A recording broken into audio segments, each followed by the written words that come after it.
오늘 강의를 진행할 조기현이라고 합니다. 오늘은 스마트 소재 부품 현장 실무 세미나의 일원으로서 CA를 이용한 설계 기술이라는 제목으로 강의를 드리도록 하겠습니다. 전체적인 내용은 컴퓨터 기반 설계 기술, 그 다음에 공학 문제 해결 방안, 그 다음에 공학 문제 해결하는 데 있어서 주로 저희들이 관심을 가져야 될 수치해법, 그 중에 이제 CFD 해석이라는 내용을 가지고 설명을 드리겠습니다. 마지막으로는 산업계 CA 응용 사례에 대해서 설명을 드리겠고, 첫 번째 챕터로서 컴퓨터 기반 설계 기술이 되겠습니다. 일반적으로 산업계에서 제품을 개발, 설계하는 데 있어서 개발하고자 하는 제품의 성능이나 또 사양들을 이제 정의하게 되는데, 그래서 이 부분이 제품 설계하는데 가장 중요하고 제일 먼저 공을 들여야 되는 그런 부분이 되겠습니다. Define the problem이 되겠고, 그 다음에는 그거에 대한 이제 실무자들끼리 아이디어 교환이 굉장히 좀 중요합니다. 그 브레인스톰이라는 형태로 해서 충분한 아이디어 교환을 하게 되고, 그 다음에 개발하고자 하는 제품에 대한 사전 조사가 이루어져야 됩니다. 그 형태로는 그 문헌 조사, 서베이를 통하고 혹은 이제 기존 연구 개발에서 제품이 개발된 그런 사례를 중심으로 많은 이제 사전 조사를 해서 그거에 대한 이제 특성 내지는 특징, 그 다음에 제품 개발에 대한 그런 방향성을 이제 정하게 됩니다. 그 다음에 이제 아이디어를 좀 더 이제 그 개발을 시키고, 그 다음에는 그 중에 여러 가지 아이디어 중에 좀 가장 적당하고 가장 그 적합하는 그런 아이디어를 그 수합해서 정리하는 과정이 필요하게 되어 있습니다. 그럼 그 과정을 겪게 되면 그거에 대한 어떤 형상이 이제 나와야 되겠고, 그 다음에 그 기능들을 이제 어떤 기능들을 구현시킬 건지 이거에 대한 이제 그 디자인 단계에 들어가야 되는데, 이제 앞으로 우리가 얘기하게 될 CAD, CAM, CA 이런 쪽을 이용해서 그 모델을 만들고 그 다음에 실물을 제작하는 과정이 필요하게 됩니다. 그래서 여기서는 이제 프로토타입이라는 형태로 제품을 이제 시연하는 그런 과정이 필요하겠습니다. 그 다음에는 제품을 만들었으면 이게 당초 설계자가 원하는 그런 사양을 구현할 수 있는지 테스트를 하고, 그 다음에 제품의 성능 평가를 하는 과정이 꼭 필요합니다. 그렇게 되면 그 단계에서 처음에 의도하고자 했던 거기 문제점이 나타날 겁니다. 그럼 문제점들을 반드시 개선하고 해결하는 그런 과정이 되겠습니다. 그래서 임프루브 디자인 단계를 거쳐서 마지막으로 제품의 이제 개선점이 그 수합이 된 걸 가지고 그 최종 결과가 어떤 거냐에 대해서 많은 이제 디스커션이 필요하고 그 의사소통이 이제 필요하게 됩니다. 그래서 그 의견들 수합해서 계속 제품은 이제 개선을 거쳐서 그 완성도가 높은 제품 개발하는 그런 프로세스를 거치게 됩니다.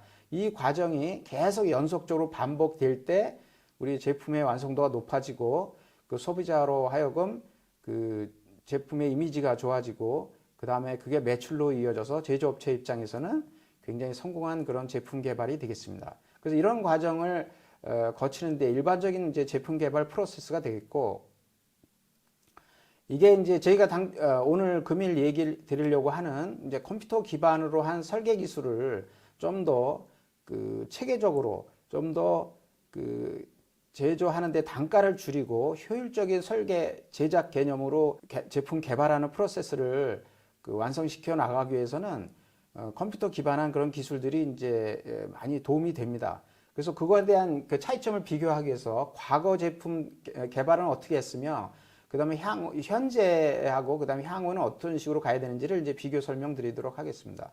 첫 번째, 과거의 제품 개발은 이제 다음 같은 프로세스로 진행됐습니다. 먼저 제품 개발하고자 하는 아이템의 제품 기획을 하게 되겠고요. 그 다음에 이제 그걸 제품 설계를 하는데, 과거에는 이제 2D 도면, 2D 드래프트라고 합니다. 2D 도면을 아주 8, 90년대로 올라가면 이제 이게 컴퓨터에 의존하지 않고 청도라고 해가지고 도면을 직접 손으로 그려서 하는 도면 그런 제작 기법이 있었습니다. 그렇게 도면을 그리고요. 그 다음에 그 도면을 가지고 자체 회사 내에서 제작 부서가 있으면 제작 부서에서 의뢰를 하고, 없으면 이제 전문적인 그 제품 제작을 하는 쉽게 얘기해서 이제 금형을 먼저 만들어야 되기 때문에 금형 제작소에 도면을 이제 넘깁니다. 그러면 금형 제작소에서 그 프로토타입을 초기 제품을 이제 제작을 하게 되고 이거를 받아서 그 어느 정도 시제품이라고 할 수 있으면 이제 이걸 가지고 시험 평가를 하게 됩니다. 그래서 여기서 만약에 문제점이 있으면 이거에 대한 이제 문제점을 해결하기 위한 설계를 다시 시작을 하게 되고 다시 금형 제작을 하고 제품을 제작하고 그래서 수없이 이게 만족되는 수준까지 시제품이 나올 때까지 반복하게 됩니다. 만약에 이제 거기서 만족되는 수준의 제품 평가가 나오면 그 양산에 들어가게 됐죠.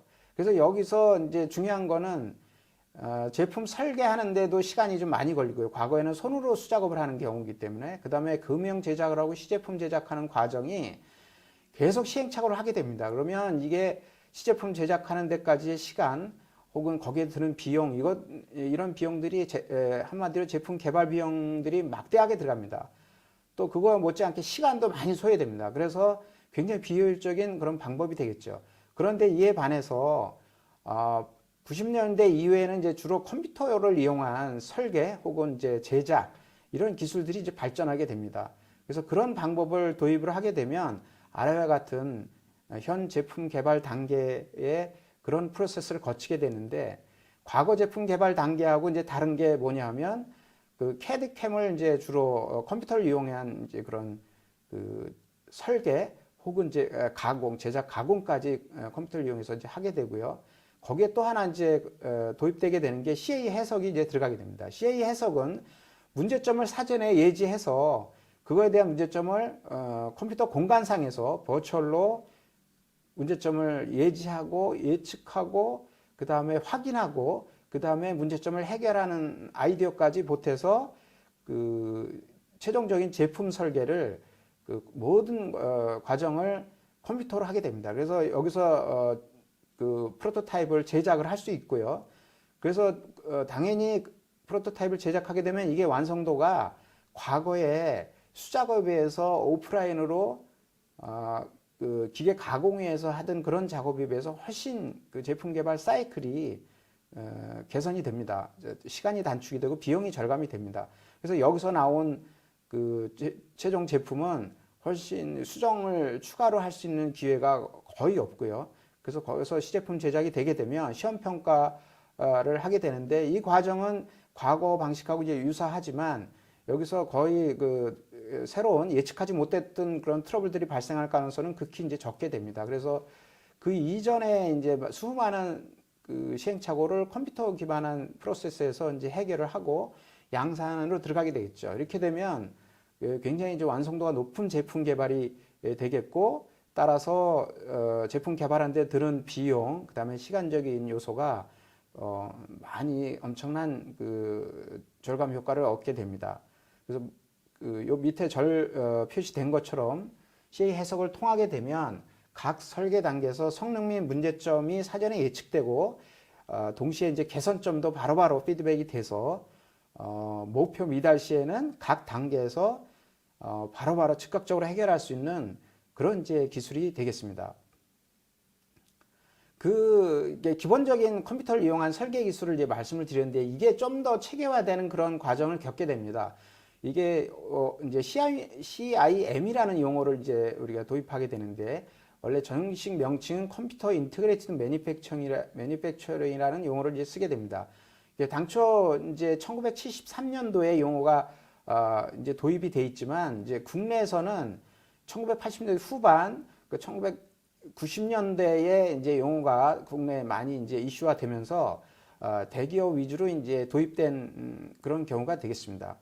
그 큰 틀에서는 이제 고객의 니드가 있겠고 그런 거를 컴퓨터로 이제 모든 걸 통합 생산한다는 시스템, 통합 생산 시스템의 그런 개념이라고 이제 보시면 되겠는데 거기에 이제 들어있는 내용을 좀 구체적으로 살펴보면 제품의 설계, 생산 설계, 생산 제어, 생산 관리, 생산 프로세스 이런 거를 모든 생산 활동을 컴퓨터를 이용해서 통합적으로 관리한다 이런 개념으로 보시면 되겠고 이제 여기를 통해서 실제 완제품이 생산되고 완성되는 이런 경우가 되겠습니다. CIM의 그런 용어가 갑자기 생긴 건 아니고 그런 발전 단계가 있겠습니다. 이제 총 정리하자면 세 가지 단계를 거쳐서 완성이 됐는데요. 처음에 이제 FMS, 그 플렉시블 매니팩처링 시스템이라고 하는데요. FMS 단계를 거쳐서 우리가 이제 공장 자동화, 팩토리 오토메이션 이런 단계를 이제 거치게 됩니다. 그래서 그런 기술들이 다 집약이 돼서 좀 전에 말씀드린 이제 CIM 기술로 발전하게 됩니다. 저희들이 오늘 금일 얘기하려고 하는 CAD, CAM, CA 이런 시스템의 용어는 이제 팩토리 오토메이션, 즉 FA 단계에서 이제 도입이 돼서 많이 이슈화되고 사용자들이 이제 주목을 하게 됐는데, 여기서는 이제 컴퓨터 기술들이 이제 극히 그렇게 속도랄지, 그 다음에 이게 실제 설계 혹은 공장 자동화에 활용할 수 있는 정도의 인프라가 그게 이제 미치지 못했기 때문에 그거에 대한 개념만 이제 주로 회자가 됐습니다. 드디어 이제 CIM 시스템이 이제 도입이 되면서 CAD, CAM, CA가 굉장히 중요성도 많이 부각이 됐고 실제 활용도도 높아졌습니다. 말씀드리려고 하는 이제 CIM의 용어는 전체적인 컴퓨터에 기반한 그런 생산 관리 이런 것들 모든 걸 이제 통합해서 용어가 함축적으로 포함이 되어 있는데, 말씀드린 CAD, CAM, CA 이런 게 들어가게 되겠고요. 그 다음에 또 하나 용어는 이제 PPC, 생산 물류 관리, 그 다음에 제조, 구매, 영업 관리 이런 것도 이제 포함이 되게 됩니다. 그 다음에 요즘에도 이제 IT 용어가 많이 쓰이겠는데 IT, 설계 관리, 데이터베이스, 컴퓨터 통신 이런 분류도 들어가 있고요. 그 다음에 FA, 물류 자동화, 계측, 공정 제어, 자동화 설비 이런 것도 다 아울러서 CIM의 그런 영역에 포함되게 되겠습니다. 필요한 요소 기술을 말씀드렸는데, 이게 이제 생산 기술, 제조 기술, 그 다음에 제조 기술은 이제 요즘에도 많이 굉장히 중요성이 부각이 되고 실제 활용이 되고 있는 3D 프린터 이런 기술이 되겠고, 그 다음에 이제 정보 기술 이런 것들은 계속 이제 진화하고 있습니다. 이런 이제 CIM을 도입함으로써 여러 가지로 제조사 기업 입장에서는 많은 이제 절감 효과를 얻게 되는데, 인건비 절감이 이제 최대한 20%까지 기대할 수 있다라고 했고요. 그 다음에 설계 및 엔지니어링 비용이 그것도 최대 한 20%까지 절감이 되고, 엔지니어 능률 향상, 제조 현장 생산성 향상, 그 다음에 재고 감축, 제품 품질 이런 식으로 기대 효과가 상당히 컸습니다. 그래서 이런 부분들은 기업 입장에서는 굉장히 좀 원가를 절감하고 경쟁력을 높일 수 있는 그런 굉장히 중요한 요소들이기 때문에 기업한테는 이제 많이 매력으로 다가왔었습니다. 국내에 이제 그러면 외국에서는 그런 기술들이 많이 이제 소개가 됐는데, 국내에는 조금 이제 늦게 도입이 됐지만, 그래도 각각의 이제 CAD, CAM, CA들이 최근에 이르러서는 많이 보급이 되고 선진국 못지않게 저희들의 그런 기술에서는 활용도가 굉장히 높습니다. 그걸 이제 좀 세부적으로 말씀드리면, 특히 이제 CA 쪽을 말씀드리면, 이제 우리말로 하면 이제 설계 해석이라고 이렇게 표현할 수 있는데, 그 중에 그걸 분야별로 나누면 전산 설계 기술, 기구 동력학, 제어 및 최적화 기술, 그 다음에 구조 진동 소음 해석, 최적화 기술, 유동 해석 기술, 연료체 해석 및 최적화 기술 이렇게 나눌 수 있습니다. 그래서 이런 분야별로 우리보다 이제 앞서 있거나, 그 다음에 특히 이제 보급이 먼저 시도된 데는 이제 프랑스, 일본, 미국 이런 쪽이 되겠습니다. 그래서 전산 설계 기술만 하더라도 유럽 쪽에서는 이제 프랑스, 이제 아시아 쪽에서는 일본, 미국 이런 쪽에서 이제 많이 대두가 되면서 보급 확산이 이루어졌고요. 그 다음에 이제 한국도 순위를 보면 한 3, 4위에 들 정도로 굉장히 보급은 이제 시기적으로는 조금 느렸지만 보급 속도가 굉장히 좀 빨랐고, 그 다음에 지금에 이르러서는 응용 분야가 굉장히 좀 다른 국가 못지않게 확대가 됐습니다. 그래서 그거에 대한 아웃풋도 결과물도 충분히 잘 나오고, 그만큼 기업이 그거에 대한 효과를 충분히 보고 있다 이렇게 말씀드릴 수 있습니다.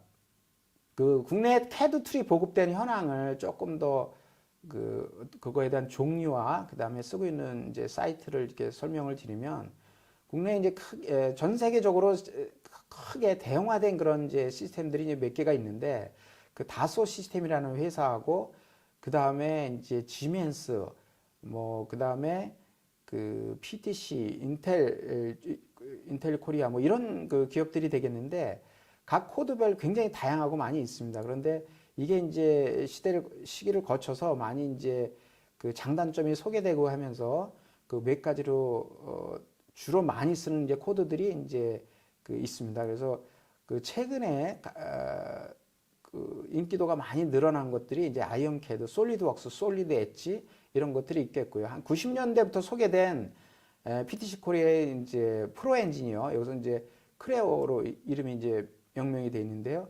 그런 그 코드들이 많이 그 보급이 됐고 그거에 대한 이제 활용도도 그만큼 이제 높아지고 각 코드들이 이제 다양하게 보급이 되면서 서로 이제 장단점이 이제 공유가 되다 보니까 서로 이제 어떤 치명적인 단점들은 거의 다 해결이 됐고요. 장점들 위주로 이제 이런 재편되는 그런 형태에 이르렀습니다. 그래서 각 그 회사별로 특히 CAD 툴들은 이제 표준화가 중요하기 때문에 그런 이제 트러블 슈팅 단계를 거쳐서 최근에 와서는 또 타사 경쟁사들하고 관계 혹은 이제 납품사들하고의 그런 그 데이터 주고받는 그 호환성 문제 이런 것 때문에 코드들이 이제 그 크게 이제 어느 그 기업별로 그 가장 선호하는 그런 코드들로 이제 정리가 됐습니다. 그게 이제 업무별로도 다를 수 있는데 예를 들어서 자동차 같은 경우는 과거서부터 카티아가 이제 대서였습니다. 그래서 그런 쪽은 아직도 좀 많이 쓰고 있고요. 그 다음에 이제 그 개인적으로 소규모 입장에서는 이제 특히 중소기업 입장에서는 가격도 싸고 기능도 최근에 이제 많이 보완이 된 뭐 솔리드웍스나 솔리드 엣지, 뭐 아이언 캐드 이런 것들이 굉장히 인기가 있고 보급이 급속도로 많아지는 거로 그렇게 돼 있습니다.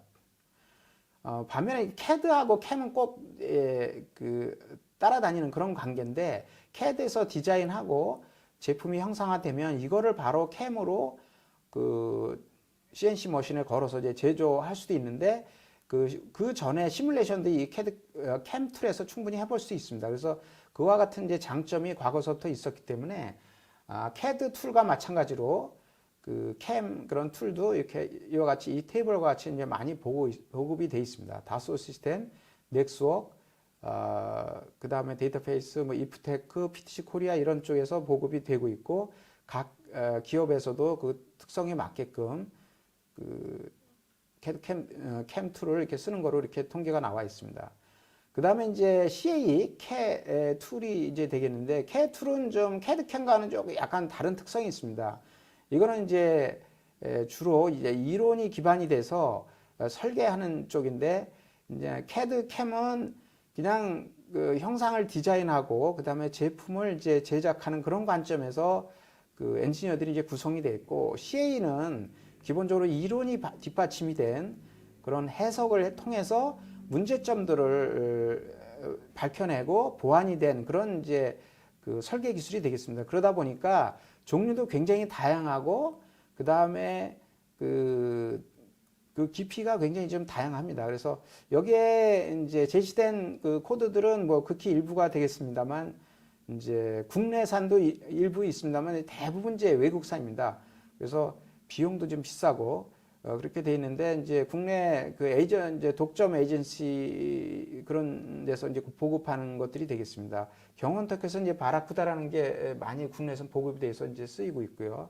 그 다음에 인사이트 이거는 이제 해석보다는 어떤 결과물을 좀 더 비주얼하게 사용자들한테 쉽게 바로 현실적으로 볼 수 있도록 그렇게 포장하는 그런 이제 그런 포스트 프로세서가 되겠는데 이것도 이제 국내에 이제 많이 보급이 되어 있고요.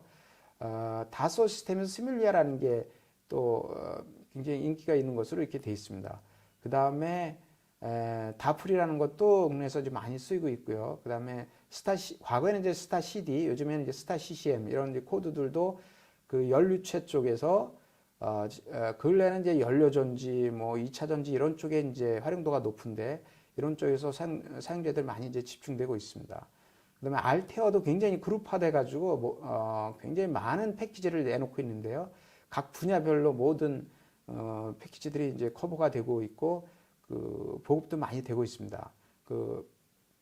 안에 제품군은 하이퍼웍스라고 이렇게 명명을 하고 있고, 알테어 못지않게 엔시스라는 제품이 있습니다. 이게 과거에는 이제 구조 해석 패키지로 시작을 했는데, 최근에는 이제 연료체, 전자기장, 그 다음에 일반 이제 서드 파티 프로그램 포함해서 굉장히 많은 제품군을 이제 머징을 해서 제품을 계속 지속적으로 개발 보급하고 있습니다.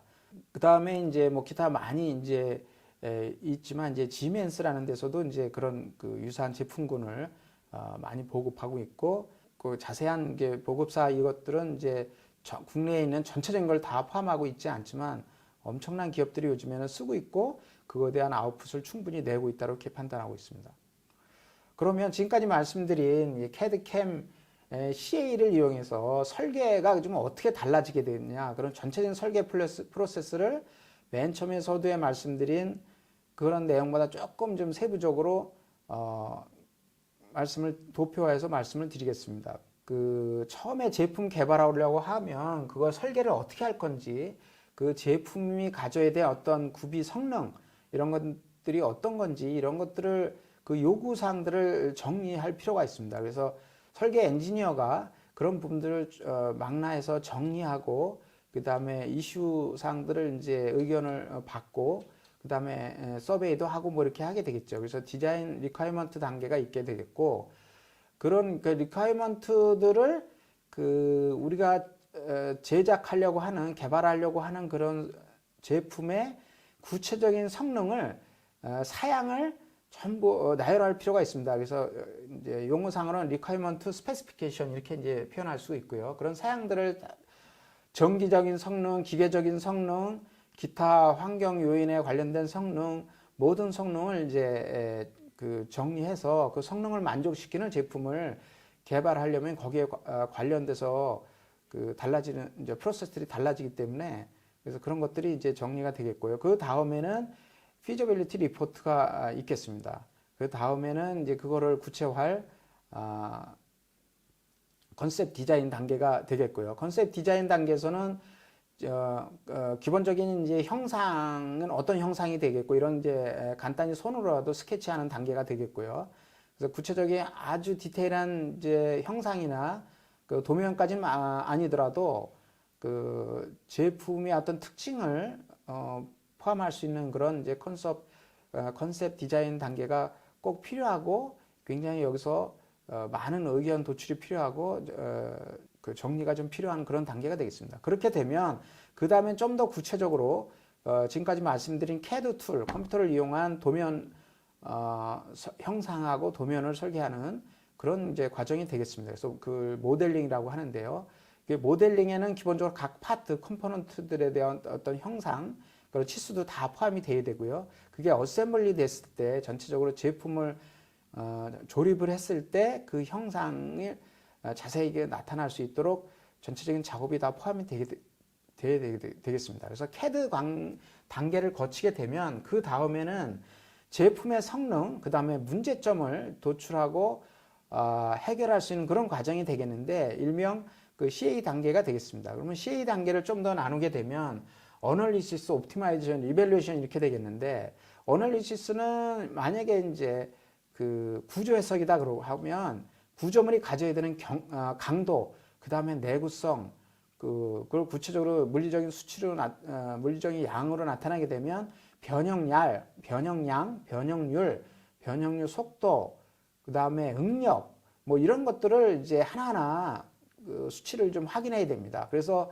각 부재별로 그 소재별로 견뎌야 되는 그런 내구성 한계가 있습니다. 그래서 그런 엔지니어가 그런 기준대로 해서 나온 값들이, 애널리시스를 통해서 나온 값들이 그 값에, 기준값에 부합이 되는지, 안전한지, 그 수명은 얼마만큼 쓸 수 있는지, 이런 것들을 다 그 검토하고 문제점이 발견된다면 요 전에 말씀드렸던 모든 그 CAD 작업 단계로 다시 거슬러 올라가서 다시 디자인을 리디자인하고 그래서 다시 또 해석을 해서 문제점을 보완해서 그 문제점이 최소화될 때까지 이제 과정을 거치게 됩니다. 그 최소화되는 과정이 옵티마이제이션 단계라고 볼 수 있는데, 이거는 이제 모든 기업에서 다 옵티마이제이션 단계를 거쳐서 꼭 제품 설계하는 건 아닙니다. 그렇지만 제품의 완성도를 높이고 그다음에 소비자로 하여금 이제 호응도를 높이게 하기 위해서는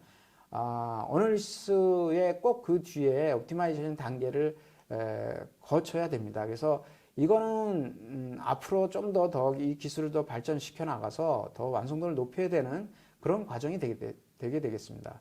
그러면 이제 거기서 나오면 어느 정도 만족스러운 결과가 된다라고 하면 이밸류에이션을 한번 해보게 됩니다. 그래서 평가를 해서 모든 수치들이 만족이 되는지, 그 만족이 안 되면 또 다시 CAD 단계까지 간다든지 혹은 이제 어널리시스를 다시 실시한다든지 하는 그런 과정을 계속 반복적으로 거치게 되겠습니다. 그래서 모든 수준이 만족스러운 범위에 이제 들어오게 되면 일단은 그 해석하고 그다음에 모델링하는 작업은 이제 완성이 되겠고요.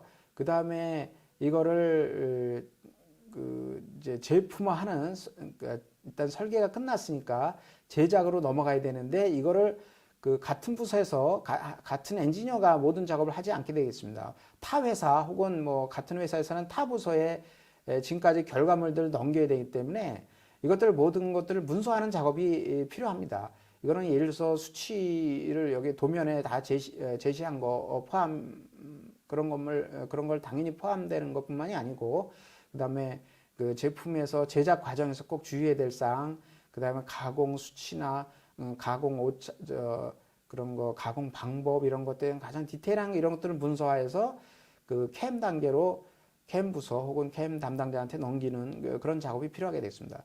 여기서 이제 캠에서는 또 디테일한 그런 세부 내용을 보면 아래와 같습니다.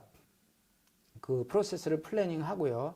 그 다음에 여기에 들어가는 그 제품을 어떻게 제작을 할 것인지, 품질 관리는 어떻게 할 것인지, 이것도 다 캠 툴 안에서 시뮬레이션도 다 해볼 수 있습니다. 그래서 거기서도 문제점이 해결이 되면 그 최종 단계에서 제품을 가공을 하게 되겠죠. 그래서 가공해서 그게 각 컴포넌트별로 제작을 하기 때문에 이걸 어셈블리 하는 그런 과정이 필요하게 되겠습니다. 그래서 제품을 패킹을 하고 그래서 이제 최종 단계에서는 소비자한테 그 제품이 그 전달이 되고 판매가 되겠죠. 그래서 CAD, CAM, CA가 이제 다 중요하지만 저희들이 주로 관심을 가질 분야는 이제 CA 쪽이 되겠습니다. 그래서 그 CA 응용 설계가 기존 과거에 그 CA가 배제된 상태에서 CAD하고 CAM만 이용한 설계 혹은 그 이전에 매뉴얼적으로 이렇게 그 설계 제작이 된 그런 단계하고 비교해서 뭐가 다른지를 이제 조금 도표화해서 설명을 드리겠습니다. 이제 초기 단계는 말씀드린 대로 컨셉 디자인이 중요하다고 하겠죠. 그래서 컨셉 디자인은 마찬가지로 그 어떤 프로세서하고는 뭐 그런 큰 차이 없이 컨셉 디자인을 하게 됩니다. 그러면 이제 그 뒤에 디테일 디자인을 하게 되는데 그 전에 CA를 하기 전에는 과거에는 그 디테일 디자인 도면을 만들기 위해서는 물론 요거 전에 이제 BD, 베이직 디자인이 있겠는데 그 베이직 디자인을 거치고 디테일 디자인으로 들어가게 됩니다. 이제 그 과정에서는 과거에는 주로 설계 데이터를 얻기 위해서는 실험에 의존했습니다. 그래서 실험에 의존하기 전에 반드시 프로토타입 하나 만들어 봐야 되겠죠. 그래서 프로토타입 만들어서 실험을 해서 그 결과 만족스러울 때까지 결과를 이제 추출하고요. 그 다음에 문제가 생기면 다시 뭐 BD 도면을 만들고 디테일 도면을 만들어서 프로토타입 만들어서 또 다시 실험하고요. 이런 과정을 계속 반복을 해서 성능을 평가해서 성능이 나오면 만족스러운 수준까지 도달하면 제품을 제작하는 그런 형태로 해서 그런 프로세스가 이루어졌습니다. 여기서 이제 이렇게 하다 보니까 제품 개발 비용이 막대하게 들어가고요. 그 다음에 제작 시간도 어마어마하게 들어갑니다. 그래서 그거에 대한 단점을 보완하고자 CA에 대한 그런 관심도가 계속 지속적으로 높아졌고요. 특히 국내에서는 1990년대 초반 이후로 그 급속도로 이제 이거에 대한 관심도 그다음에 활용도가 높아졌다고 할 수 있겠습니다. 그러니까 CA를 이용하게 되면 아까 이제 CAD 단계에서 데이터를 받아서 CA 해석을 통해서 그 버추얼로 성능 평가도 하고 문제점 그다음에 최적화하는 이런 것도 이제 여기서 다 해결을 하게 됩니다. 그렇게 되면 그 시행착오를 충분히 횟수를 많이 이제 늘지언정 그 거기에 드는 비용이나 시간 절감은 그 굉장히 많이 꾀할 수 있습니다. 그래서 마찬가지 최종 단계는 이제 기존 단계처럼 그 성능 평가를 하게 되고 여기서 만족스러우면 이제 제품 개발로 하게 되는데 이제 크게 그런 컴퓨터를 이용해서 특히 해석까지 해서 제품을 개발하느냐 기존 그냥 CAD하고 캠을 하거나 혹은 이제 그것도 다 배제된 상태에서 그냥 실험에 의존해서 제품 개발로 가느냐 이제 그런 부분에 있어서 큰 차이점이 있다고 하겠습니다. 그래서 이 컴퓨터를 이용해서 모의 실험을 하는 식으로 해서 제품을 설계하고 개발하고 그 다음에 평가까지 하는 그런 일련의 특히 최적화까지 할 수 있는 이런 프로세스를 활용하게 되면 그만큼 장점이 충분히 있다고 하겠습니다. 그 CA를 적용하게 되면 지금까지 제가 말씀드린 식으로 그냥 편하다. 그 다음에 그 성능 평가를 성능 평가까지 가는데 시간을 많이 세이브할 수 있다. 그 다음에 거기 드는 비용도 굉장히 획기적으로 줄일 수 있다. 이런 게 있겠습니다. 그래서 이거를 그 과거에 많은 이거에 대한 그 마케팅 차원에서 그 이걸 도표하고 뭐 수치화해서 그 만든 이제 자료들이 있습니다. 그걸 이제 두 가지를 설명드리면 CA를 적용함으로써 이제 왼쪽과 같이 그런 그래프가 되겠습니다. X축은 이제 프로덕트 디벨롭먼트 사이클, 즉 제품 개발 사이클이 되겠고 이제 Y축은 그 이렇게 문제가 있으면 이걸 계속 바꿔야 되는데 그 변화의 시도의 어떤 수량 이렇게 이제 보시면 되겠습니다. 그래서 그 흑색 선은 컨커런트 엔지니어링 그래가지고 요거는 이제 말 그대로 이렇게 시퀀설하게 뭐 하나 컨셉 디자인하고 그 다음에 그 도면을 뜨고 그 베이직 디자인하고 그 디테일 디자인하고 그 다음에 제품 개발하고 제작하고 하는 그런 식으로 그 뭐 스텝 바이 스텝으로 하나가 끝나고 그 다음 스텝으로 넘어가고 하는 그런 공정을 했을 때 그런 이제 문제점들이 많고 비용도 많이 들어가고 그런다고 했는데 그런 방법이 아니고 이걸 이제 초기 설계 단계에서 여러 사람들이 모여가지고 동시에 특히 이제 컴퓨터를 이용하면 이제 그 효과가 극대화되는데 그 설계 단계에서 여러 사람들이 다양한 분야에 혹은 다양한 인력들이 동시에 컴퓨터에 접속해서 혹은 뭐 한 자리에 모여서라도 의견들을 수합을 해서 그 설계 단계에서 의견들을 여기 개진해가지고 제품을 설계하게 되면 그 시행착오들이 굉장히 줄고 그렇게 할 수 있습니다. 그걸 이제 용어상으로 동시에 수행한다. 그래서 컨커런트 엔지니어링 이제 이런 개념이 이게 이제 CAD 캠이 이제 그 보급이 되면서 용어가 많이 이제 그 활성화됐습니다. 그래서 그럴 때는 여기에 그래프에 표시된 것처럼 프로덕트 개발 사이클에서는 초반에 그런 그 변화의 횟수가 많이 급속히 이제 증가하게 됩니다. 그래서 거기서 대부분 이루어지고 그 후반부로 갈수록 그 횟수는 굉장히 좀 줄어들고 줄일 수 있습니다. 이제 반면에 그 과거의 전통적인 방법은 초반서부터 끝에 제품 만들 때까지 문제가 있으면 계속 다시 설계, 제작까지 계속 반복을 해야 되기 때문에 그런 변화를 계속 시도해야 됩니다. 그래서 두 개가 완전히 대비되겠죠. 처음에 말씀드린 컴퓨터를 이용하게 되면 초반에 그런 시행착오가 좀 많을지언정 초반에 집중적으로 이루어지만 뒤에 후반부로 갈수록 그 수정을 해야 되는 그런 횟수가 아주 획기적으로 줄게 됩니다. 그래서 그런 이거에 대한 효과를 충분히 우리가 그 제작 기간 및 그 개발 비용 여기서 굉장히 획기적으로 그런 그 절감 효과를 얻을 수 있겠죠. 이제 오른쪽에 이제 그래프는 이게 제품 개발하는 데 드는 이제 투입 비용, 그 X축에 있는 것처럼 제품 라이프 사이클 동안 발생 투입 비용의 특성 곡선이 되겠습니다. Y축은 그거에 제품 개발하는 데 들어가는 이제 코스트를 퍼센티지로 표시한 그래프가 되겠습니다. 그래서 가운데 있는 이제 적색 부분 같은 경우는 이제 제품 개발하는 데 들어가는 총 비용을 코스트를 이제 그 비용 커브를 나타나게 되겠습니다.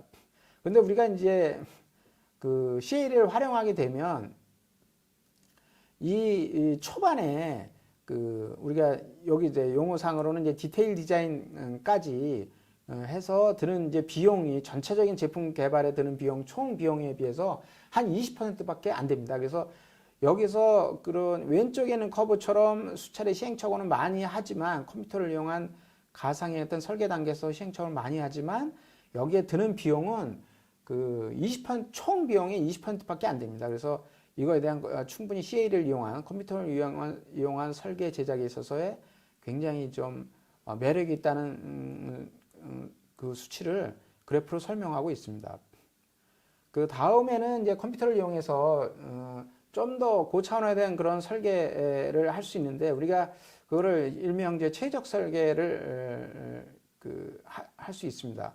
컴퓨터를 이용하면 그냥 CA 쪽에서 그냥 어떤 몇 가지 몇 가지 케이스에 캔디데이트 정해놓고 그거에 대한 그 성능 평가를 해서 제품 제작을 하는 그런 쪽으로도 갈 수 있지만 이게 좀 더 그 완성도가 있고 그 다음에 그 시행착오를 최종적으로 제작까지 시행착오를 좀 더 확실하게 줄일 수 있는 그런 설계를 하려면 최적 설계 기법 도입이 좀 필요한데 그런 과거에 그 컨벤셔널 디자인 프로세스하고 그 다음에 옵티멀 디자인 프로세스가 어떻게 다른지를 설명하는 그런 이제 그 플로우 차트가 되겠습니다. 왼쪽에 있는 거는 이제 기존의 그 컴퓨터를 이용할 수 있지만 기존의 그 설계 프로세스가 되겠습니다. 그래서 이 제품을 만들기 위해서 기본적으로 그 조사해야 될 그런 자료를 조사를 하고요.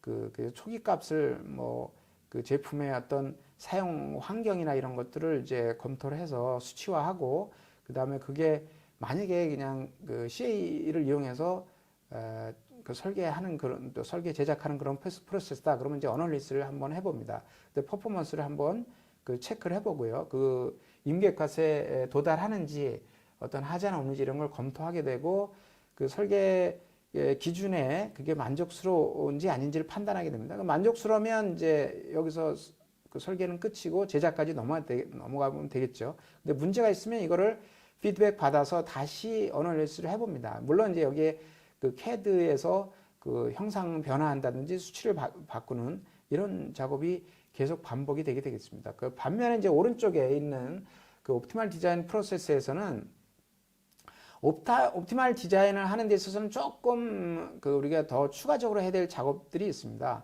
그래서 옵티멀 디자인을 하게 되면 여기에 들어가는 이제 수치적인 기법을 좀 도입할 필요가 있어서 여기에 들어가는 이제 알고리즘을 우리가 조사한다든지 그 여러 가지 수많은 알고리즘이 또 있기 때문에 여기서 우리가 설계 제작하려고 하는 그 문제에 맞는 유형에 맞는 그런 옵티멀 기법은 뭐가 있는지를 이걸 사전에 조사할 필요가 있습니다. 그런 거를 그 문제 분석을 하고 그 다음에 그 어떤 기법을 쓸 건지 이런 걸 한번 그 판단하는 그런 과정이 이제 필요합니다. 그 뒤에는 마찬가지로 CA에서 하는 기존의 해석을 통해서 설계하는 그런 과정과 유사하게 그런 해석도 해보고요. 그 다음에 이게 그 최적 설계를 하기 위해서는 반드시 구속 조건을 물론 다 구속 조건이 필요한 건 아닌데 일반적으로 설계를 그 제한된 조건 하에서 이루어지는 경우가 많기 때문에 그 다음에 그 우리가 이제 공학용으로 쓰는 이제 사용하는 그 제품에 있어서는 우리가 성능 지표들이 다 좀 다양하게 존재합니다. 그래서 그런 걸 기반으로 해서 구속 조건을 이제 확인하고요. 그거를 이제 공식화할 필요가 있습니다. 포뮬레이트를 해서 그 구속 조건을 그 최적 설계해서 사용할 수 있도록 전부 그 정리할 필요가 있고요. 마찬가지로 그냥 해석 단계에서 하는 그런 이제 반복 수렴회를 이제 구하게 됩니다. 그래서 그게 만족될 때까지 하면서 최적 설계 알고리즘을 또 컴퓨터로 이제 러닝을 시키면서 그 조건이 만족될 때까지 수렴을 합니다. 그래서 여기서 만족이 되면 마찬가지로 이제 제품 제작까지 가게 되고요. 문제가 있으면 혹은 이제 옵티멀 그런 결과에 도달하지 않았으면 그 위로 올라가서 해석서부터 해서 다시 최적 설계 알고리즘을 계속 러닝을 하는 그런 과정을 계속 거치게 됩니다. 그래서 이게 이제 기본적으로 다르고 큰 내부에서 이루어지는 일들은 이제 기존의 컴퓨터를 이용한 그냥 단순하게 CA를 이용한 캠을 이용해서 제품 설계 제작하는 쪽까지는 유사하지만 최적 설계를 통해서 조금 제품을 그 좀 완벽히 만든다 그런 개념에서는 이제 그 약간의 프로세스가 좀 그 복잡하고 좀 고급화되어 있다 이렇게 이해하시면 되겠습니다. 그 다음으로는 이제 그런 최적 설계 개념으로의 하나의 예를 설명드리겠습니다. 그 보통 이제 물류 자동화 그런 이제 창고에서 그 이렇게 로봇이 물건을 이송시키는 그런 이제 과정이 필요한데 그게 여기서는 이제 고중량 AGV 샤시를 이제 설계하는 거를 예를 들어서 구조물을 그 샤시의 구조물을 최적 설계 통해서 설계하게 되면 어떤 식으로 해야 되냐 이런 걸 좀 간단히 예를 들어 설명을 드리자면 이 샤시 프레임은 이제 오른쪽 위에 있는 그림처럼 이제 이 하중을 고하중을 이제 견뎌야 되기 때문에 구조물들이 탄탄하게 이제 설계돼야 됩니다. 근데 이제 이 구조물을 그냥 아주 두껍게 아주 크게 이렇게 만들면 뭐 문제가 전혀 없겠죠. 그렇지만 이제 기본적으로 이제 설계를 잘해야 된다는 의미는 비용도 줄여야 되겠고 따라서 이제 그런 무게를 경량화해야 되겠고 그 다음에 그 크기도 좀 줄여야 되는 이런 이제 그 설계의 어떤 그 구속 조건이 이제 있게 됩니다. 그러면 이게 이런 단계에서 이제 제가 좀 전에 말씀드린 최적 설계의 개념 도입이 이제 필요하게 됩니다. 그러면 이제 경량화가 필요하다 개념으로 하면 이제 오른쪽 그림과 같이 뭔가 전체 그 이런 통짜의 그런 구조물 아주 두껍고 아주 큰 그 구조물이 아니고 이런 이제 빈 공간이 적당히 있는 그러면서도 구조물 강건성으로는 아주 그냥 뛰어난 그런 제품을 만들 필요가 있습니다. 그래서 그런 걸 설계를 어떻게 해야 되냐 이런 이제 기법이 아까 말씀드린 이제 최적 설계 기법이 되겠습니다. 그러면 이제 왼쪽 아래에 이런 플로우 차트의 경우처럼 구조물들의 그러니까 이런 옵티마이제이션 기법을 어떤 걸 쓸 것이며 그거에 따라서 어떤 그 형상 설계를 초기 형상 설계를 한 다음에 구조 해석을 한번 해봅니다. 그 다음에 우리가 설정한 오브젝티브 펑션을 만족하는지 또 마찬가지로 설정된 그런 구속 조건이 만족이 되는지 이런 것들을 한번 검토하게 되고요. 그 최적 설계 알고리즘에서 그 조건을 만족도는지 판단하게 됩니다. 만약에 이제 그 만족이 된다라고 하면 거기서 이제 설계를 완료하고 제품을 제작하는 그런 과정을 이제 거치게 됐죠. 만족이 되지 않을 때는 이제 이런 옵티마이제이션 알고리즘을 계속 반복적으로 또 수행하게 됩니다. 그래서 이런 이제 개략적으로 말씀드리지만 이런 이제 절차를 거쳐서 우리가 최적 설계를 하게 되고 요즘에 이제 상용 코드들이 이런 기능들을 많이 이제 지원을 합니다.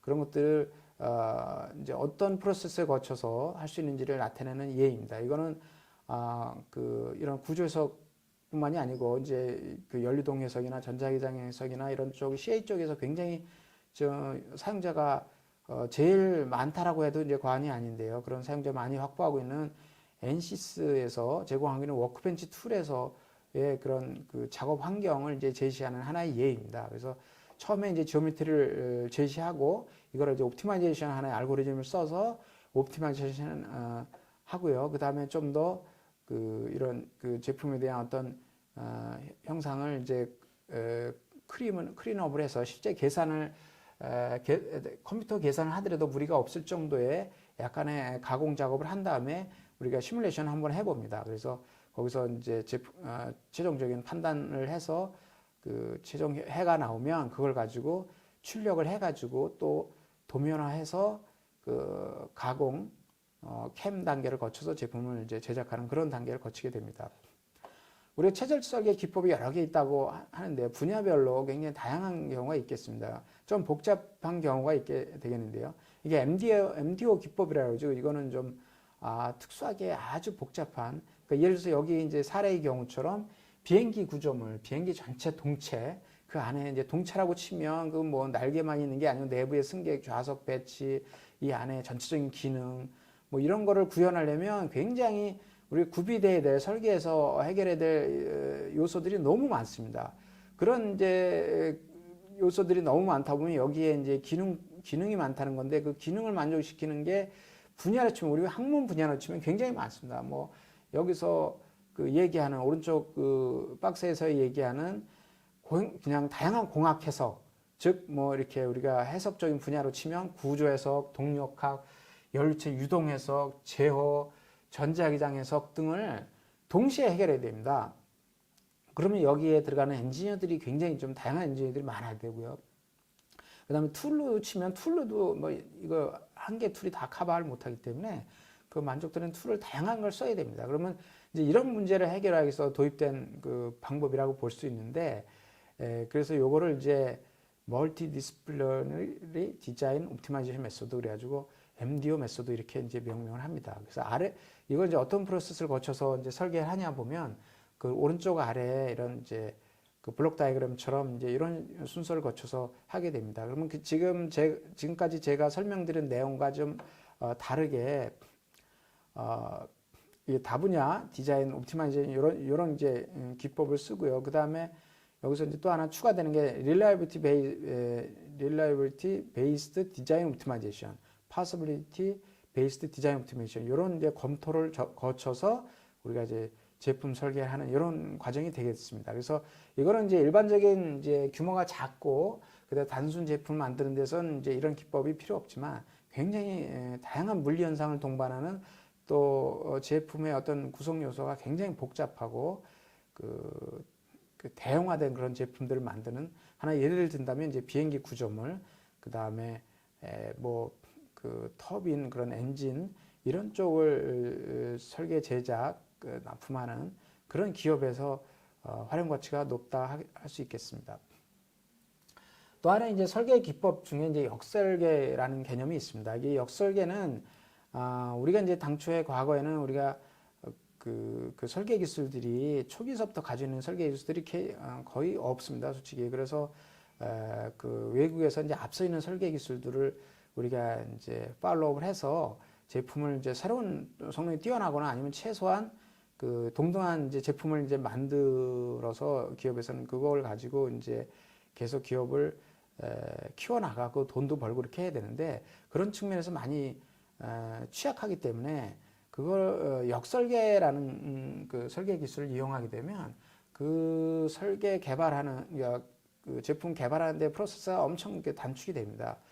거기서는 이게 가장 필요한 기술이 3D 이제 스캐닝 기술인데요. 3차원 스캐닝 기술이 최근에는 엄청 많이 발달하면서 그 외국 그러니까 우리가 가지고 있던 보유하고 있지 않은 그런 제품에 대한 그 설계 기술을 확보를 해서 뭔가 새로운 그거 성능이 더 뛰어난 거 혹은 뭐 거의 유사한 그런 그 성능 지표를 나타내는 제품을 개발하고자 한다면 역설계를 이용하게 되면 굉장히 아주 효율적으로 제품 개발을 할 수가 있습니다. 그래서 여기에 핵심이 되는 3차원 스캐닝 기술을 이용해서 지금까지 제가 말씀드린 3D CAD, 3D 솔리드 모델러를 통해서 제품을 형상화하고 그걸 통해서 CA를 이용한 또 성능 지표도 뭐 확인하고 그 문제가 있으면 다시 개선하고 하는 식으로 제품 설계 제작을 할 수 있습니다.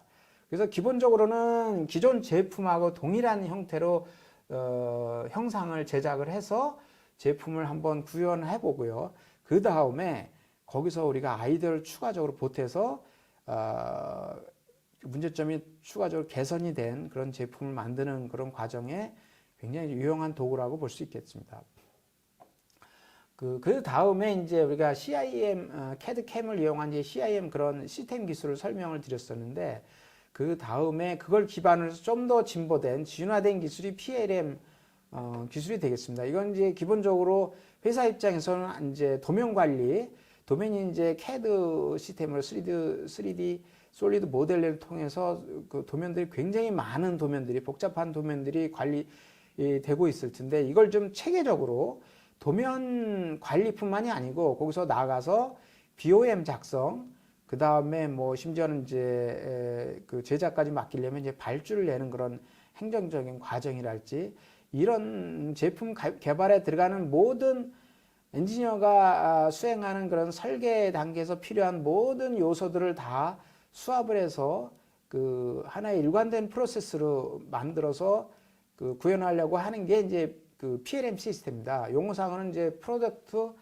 라이프 사이클 매니지먼트 그러니까 실제 제품이 이제 그 완성이 돼서 판매가 되고 그러면 이제 그런 것들에 대한 어떤 커스터머들에 대한 어떤 VOC도 다 이제 청취가 될 텐데 그걸 수합이 돼서 계속 제품을 이제 개선을 해 나가야 될 거 아닙니까? 그래서 그런 부분들까지 다 망라해서 제품 개발 프로세스에 다 그 통합한 그런 이제 시스템이 되겠습니다. 이런 기술을 이용하면 이게 모든 게 이제 한국이 이제 앞서 있는, 대한민국이 앞서 있는 IT 기술을 이용해서 가능한 거죠.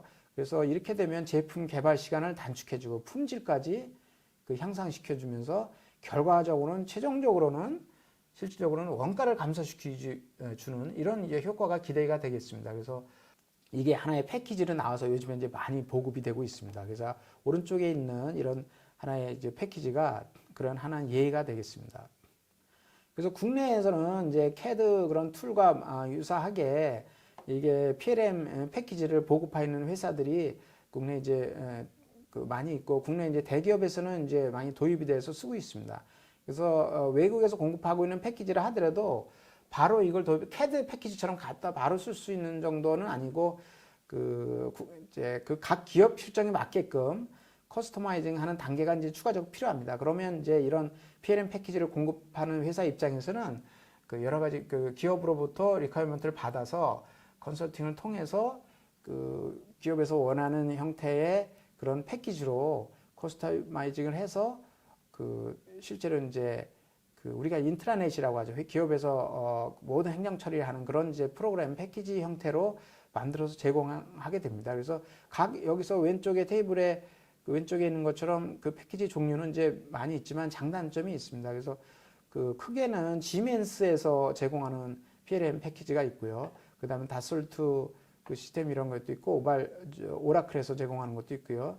PTC 윈칠 이제 이런 패키지도 이제 많이 쓰이고 있습니다. 쌉 뭐 이런 것도 있고요. 그래서 그 이거 말고 국내에서도 이제 자체적으로 개발하려고 하는 이런 이제 패키지도 있고요. 그런데 이 과정이 굉장히 좀 복잡한 과정을 거치기 때문에 이게 이제 단순하게 어떤 하나의 기능만 구현하는 게 아니고 CAD 패키지를 묻고 그 다음에 이런 데이터베이스나 그 다음에 여러 가지 BOM 그러니까 전체적으로는 설계 프로세서에서 필요한 모든 과정을 다 패키지화해서 이거에 대한 그 기능을 이제 충분히 효과를 얻고 그거에 필요한 이제 기능을 구현하려면 이제 단연간에 이런 패키지를 이제 개발하고 그 사용하면서 그 완성도 높일 그런 이제 과정이 필요하게 되겠습니다. 그 다음 말씀드릴 내용은 이제 이런 식으로 변천이 되어 왔는데 이게 다 그 그냥 단순하게 하나의 단편적인 지식이 하나의 패키지가 뭐 이렇게 발전한 건 아니고 다 시대적인 흐름을 이제 같이 하고 있습니다. 그래서 그 이제 그 8, 90년대 컴퓨터가 그 보급이 되면서 286, XT, AT 이렇게 발달하면서 그 OS도 발전하고요. 모든 것들이 같이 발전했습니다. 그래서 과거에 우리가 물리적으로는 이제 센서 이런 기술들이 발전하고 그 다음에 컴퓨터가 발달하니까 이게 이제 큰 대형 시스템으로 가다가 다시 이게 그 다운사이징 개념이 또 다시 바뀌면서 그 개별 성능들이 뛰어나면서 클라이언트 개념으로 컴퓨터가 좀 데스크탑 위주로 또 많이 보급이 되면서 그게 또 지나고 나니까 그런 시스템들이 하나 네트워크로 묶여서 계산하고 그 다음에 데이터를 관리하고 서비스를 제공하고자 하는 그런 쪽으로 또 발전했습니다. 그래서 도입된 개념이 이게 클라우딩 개념이 이제 도입됐습니다. 그래서 이게 실생활에 지금 뭐 모든 게 엄청나게 파급을 가지고 있고 굉장히 유용하게 IT 기술을 이끌고 있죠. 그다음에 최근에는 이제 AI 인공지능 기술 그래가지고 빅데이터 그다음에 통신 기술에서 5G 이런 것들이 다 같이 발전하면서 최종적으로는 이제 AI 기술로 다 접목이 되고 귀결이 되고 있습니다. 그래서 이런 기술 발전이 이루어지고 있고 그러면 이제 이런 그 산업계도 이거에 따라서 그 요즘엔 뭐 IoT 기술이 다 이제 실생활에 우리 가정용 그 가전 제품도 그렇고 많이 실생활에 적용이 되고 있고요.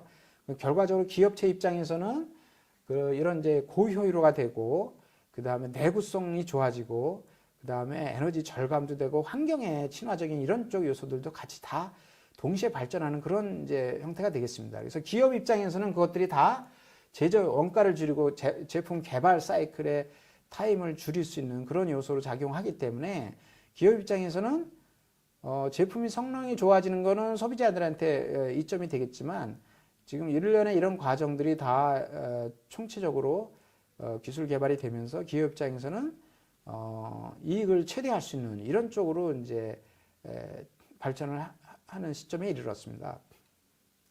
근데 그러다 보니까 이제 새로운 기술들이 기본적인 원천 기술들은 과거서부터 있었고 충분히 이제 효과 기대치는 있었지만 그것들이 하나로 인테그레이션 돼서 이렇게 굉장히 좀 부가가치가 아주 고도화된 이런 정도로 발전하지 못한 측면들이 있었는데 아까 말씀드린 통신기술, 컴퓨터 기술 이런 이제 제반 그 인프라들이 좀 더 확대가 되면서 최근에는 이제 디지털 트윈이 이제 아주 이슈화되고 대세가 돼버렸습니다. 산업계에서도 그렇고 이걸 이제 영업적으로 활용하는 측면에서도 그렇고 이 문제는 꼭 그 인공지능 이런 거와 마찬가지로 꼭 기업에서는 설계 입장에 제품을 설계 제작하고 그 다음에 이게 그 제품을 개발하는 과정에 있어서 단가를 줄이고 그런 측면 향후 개발해야 될 그런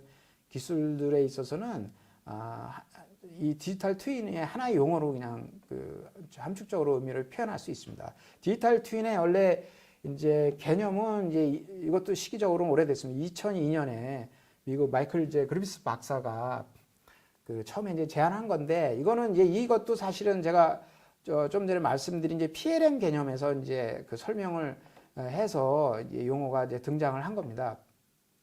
그 뒤에는 이걸 이제 활용하는 측면에서는 나사의 존 비커스 박사가 이제 디지털 트윈이라고 이름을 이제 부르면서 이게 급속도로 이제 보급이 되어 있고요.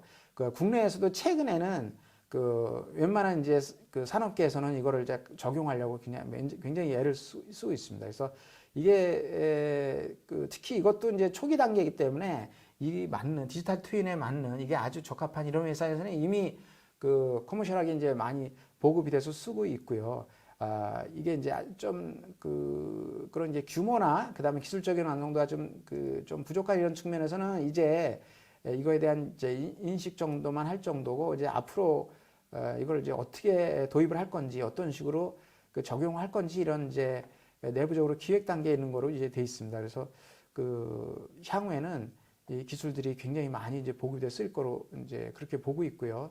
그냥 그 용어가 이제 의미를 포함하고 있습니다. 디지털 트윈이라는 거는 그 버추얼 공간에서 실물 구조, 피지컬한 어떤 그 스페이스에서 그 제품을 이렇게 생각하시면 되겠고, 그 다음에 우리가 CAD/CAM에서 공간처럼 컴퓨터에서 버추얼 공간에서 3D 모델을 가지고 이렇게 설계도 하고 제작도 하고 한번 이렇게 다이나믹하게 이렇게 운전도 해볼 수 있고요. 이런 이제 그런 과정이 되겠고, 이거를 실시간적으로 데이터를 주고받으면서 설계 제작하는데 문제점들을 빨리 피드백 받아서 그 제품의 완성도를 높이는 그런 과정을 가는 하나의 그 최신 기술이라 이렇게 보시면 되겠습니다.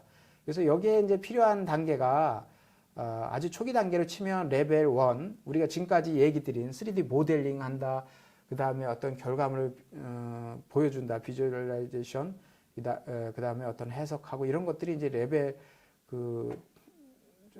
해석은 이제 뒤에 이제 좀 단계가 높은 단계가 되겠습니다. 어쨌든 이 가시적인 어떤 형상 설계를 구현하는 이런 쪽이 레벨 1이 되겠고, 이들 레벨 2는 이제 실제 이게 디지털 트윈 개념에서 이게 그 실제 구조물에서 물리적인 데이터를 받아서 설계 적용하는, 모니터링하는 리얼타임 모니터링 이런 거를 적용할 수 있겠는데, 이게 이제 좀 높은 레벨 2 단계가 되겠습니다. 레벨 3는 우리가 지금까지 얘기했던 이제 CA가 조금 더 고급화돼서 그 고도화된 그런 식으로 적용하는 그런 개념이 되겠는데, 쉽게 하나의 예를 든다면 뭐 AI를 이용한 혹은 이제 뭐 딥러닝, 머신러닝을 이용한 그 설계 기술, 뭐 그렇게 이제 말씀드릴 수 있는데, 그런 식으로 그 예측도 하고 실시간 데이터를 받아서 그다음에 그걸 또 최적화를 가상 공간에서 이제 실시하고 하는 그런 단계가 되겠습니다. 그래서 그 레벨 3가 이제 우리가 추구하는 그런 디지털 트윈의 이제 마지막 단계가 되겠습니다. 그래서 지금까지 말씀드린 게 전체적으로 시대적인 흐름으로 다음과 같이 이제 도표로 말씀드릴 수 있겠습니다. 여기에 핵심은 이제 시뮬레이션이라고 해도 이제 과언이 아닌데요. 시뮬레이션 기술 진화 이렇게 말씀드릴 수가 있겠습니다.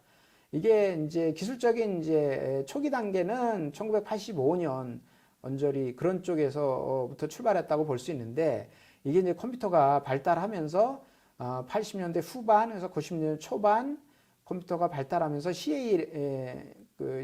여기서 이제 CAX, CAX라고 이제 표현하는데 이거 X는 이제 모든 걸 이제 망라할 수 있기 때문에 CA 이제 CAD 그다음에 CAM 뭐 M 이걸 가지고 그냥 통칭해서 CAX 이렇게도 표현할 수도 있는데요. 이게 CAX가 이제 이때부터 태동에서 이제 도래하게 되고 이제 발전하게 되는 그런 시점이 되겠습니다. 그래서 컴퓨터를 이용해서 설계도 그러니까 형상 설계도 하고 그다음에 해석도 하고 제작도 하고 좀 더 뭐 최적 설계 그런 단계를 거쳐서 그다음 매니팩처링까지 할 수 있는 그런 기술들은 계속 뭐 지금도 그렇고 앞으로도 계속 그렇고 이게 디지털 트윈 쪽으로 연결이 되겠습니다. 그래서 그런 과정을 거쳐서 우리가 좀 더 진화된 PLM 단계를 지금도 이제 진행하고 있고요. PLM 단계 계속 보급 더 확대 발전하는 그런 과정이 되겠습니다.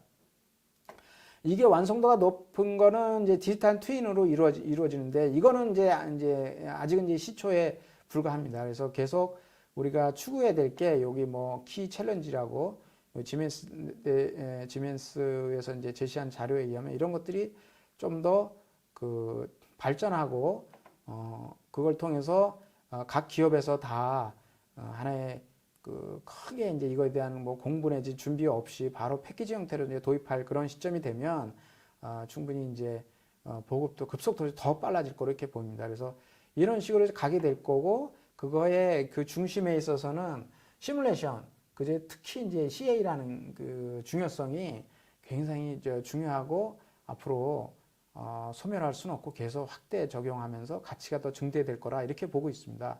요게 밑에 이제 설명한 용어대로 시뮬레이션 기술은 디지털 트윈 형태로 그 다음에 이걸 통해서 트러블 슈팅을 하게 되고 궁극적으로는 고객 가치를 더하는 형태로 계속 진화할 거다. 이런 식으로 이제 정리해서 말씀드릴 수가 있습니다.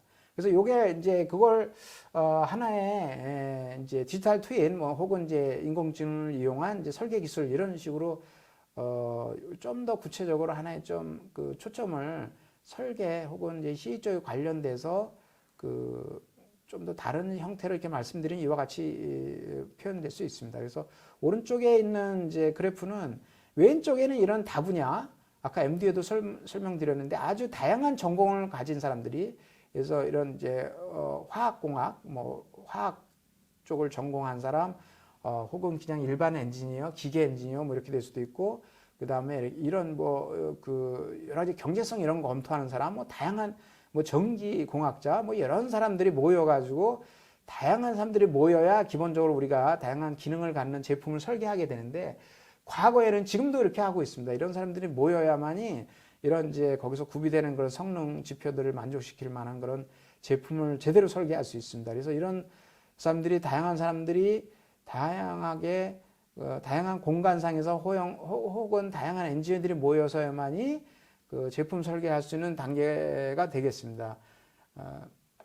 그런데 이제 반면 이렇게 하게 되면 그 비용 측면에서 혹은 이제 시간 측면에서 많은 이제 불합리하고 비효율적인 그런 이제 측면이 있겠죠. 그런데 아까 디지털 트윈 그걸 바치고 있는 이제 인공지능 뭐 이런 기술을 이제 이용하게 되면 여기 용어상으로는 이제 인텔렉츄얼 프로덕트 디자인 그래가지고 인텔리전트 어드바이서리 시스템 뭐 이렇게 하나의 용어로 표현할 수 있는데 이것도 이제 다 컴퓨터를 기반해서 기본적으로 나리지 베이스드 해가지고 기존에 우리가 다 시행착오를 통해서 경험한 이런 이제 모든 경험치들 혹은 계산치들 이런 것들이 다 망라돼서 컴퓨터에 다 저장이 되고 판단까지 하는 그런 시스템에서 설계하는 그런 과정으로 바뀌어야 된다.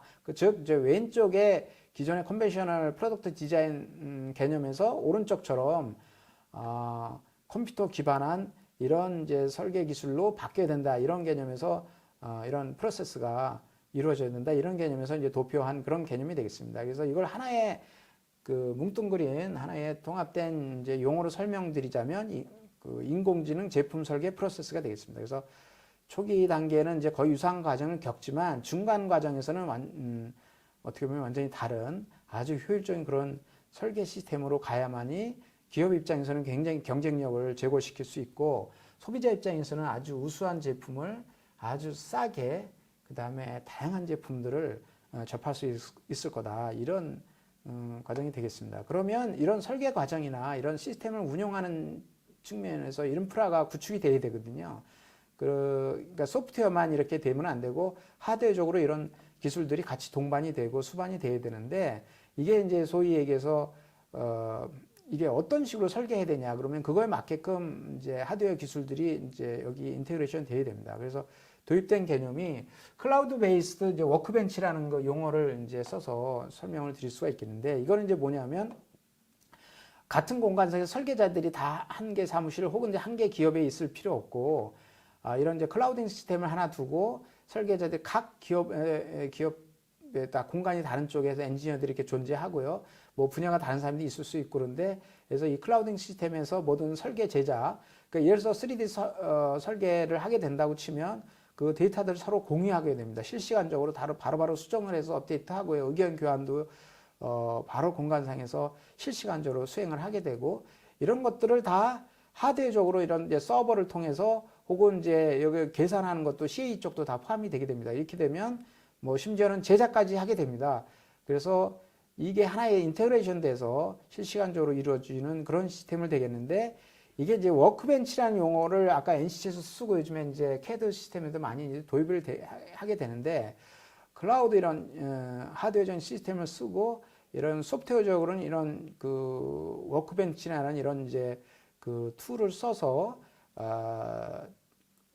뭐 기업의 소속이 달라도 혹은 이제 그 부서가 달라도 동일한 기업 내에서 부서가 달라도 이런 우리가 추구하고자 하는 이런 지금까지 말씀드린 이런 CAD, CAM, CAE를 이용한 제품을 설계하는 이런 그 프로세스를 굉장히 효율적으로 빠른 시간 내에 할 수 있다. 특히 저비용으로 할 수 있다. 이렇게 그 설명드릴 수 있겠습니다. 특히 이 시스템을 이용하게 되면 이게 이제 중소기업들은 굉장히 이런 하드웨어적인 시스템을 구축하고 그다음에 고급 엔지니어들을 확보하는 게 비용적으로 굉장히 애로사항이 많은데 이걸 이제 지역적으로 그러니까 국가적으로 이런 시스템을 도입을 해서 운영을 하게 되면 굉장히 좀 투자 낭비 요인도 좀 없앨 수 있고요. 그다음에 고급 엔지니어들이 그 기여할 수 있는 이런 폭도 넓히고 회사 입장에서는 특히 중소기업 입장에서는 저비용으로 고급 제품을 저단가에 이렇게 그 제조할 수 있는 그런 기술들이 획기적으로 또 발전할 수 있는 그런 이제 밑거름이 될 수 있다 이렇게 말씀드릴 수가 있습니다. 그 다음으로는 이제 공학 문제 해결 방안을 말씀드리겠습니다. 이 부분은 뭐 분량은 좀 짧게 준비했는데 우리가 컴퓨터를 쓰고 뭐 복잡한 과정을 거치지 않고 뭐 전문적인 지식이 없어도 누구나 설계할 수 있다 이렇게 생각할 수도 있지만 이제 그거는 이제 어디까지 이제 아이디어란 생각이 우리가 공학적인 문제를 풀 때는 그 여러 가지 배경 지식을 가능하면 많이 깊게 다양하게 좀 알 필요가 있습니다. 근데 깊이보다는 좀 다양한 측면이 좀 많이 요구가 되는데 그럴 때 우리가 문제를 무조건 컴퓨터로 푼다든지 이런 것보다는 다양한 방법이 있으니까 그걸 어떻게 또 쉽게 풀 수 있느냐 뭐 아니면 다른 방법으로 좀 의미가 다른 방법 풀 수 있느냐 이런 것도 좀 최소한 알고 있어야 됩니다. 그래서 그런 측면에서 자료를 준비했습니다. 그래서 그 공학적인 문제를 푸는 방법은 총 3가지로 이렇게 대별될 수 있습니다. 첫 번째, 어널리티컬 메소드. 두 번째, 뉴메리컬 메소드. 이 부분은 뉴메리컬 메소드는 지금까지 제가 말씀드린 이 부분이 뉴메리컬 메소드가 다 기반이 되는 겁니다. 최종적으로는 이제 익스페리멘털 메소드. 이거는 이제 과거에 수행이 됐던 이런 방법입니다.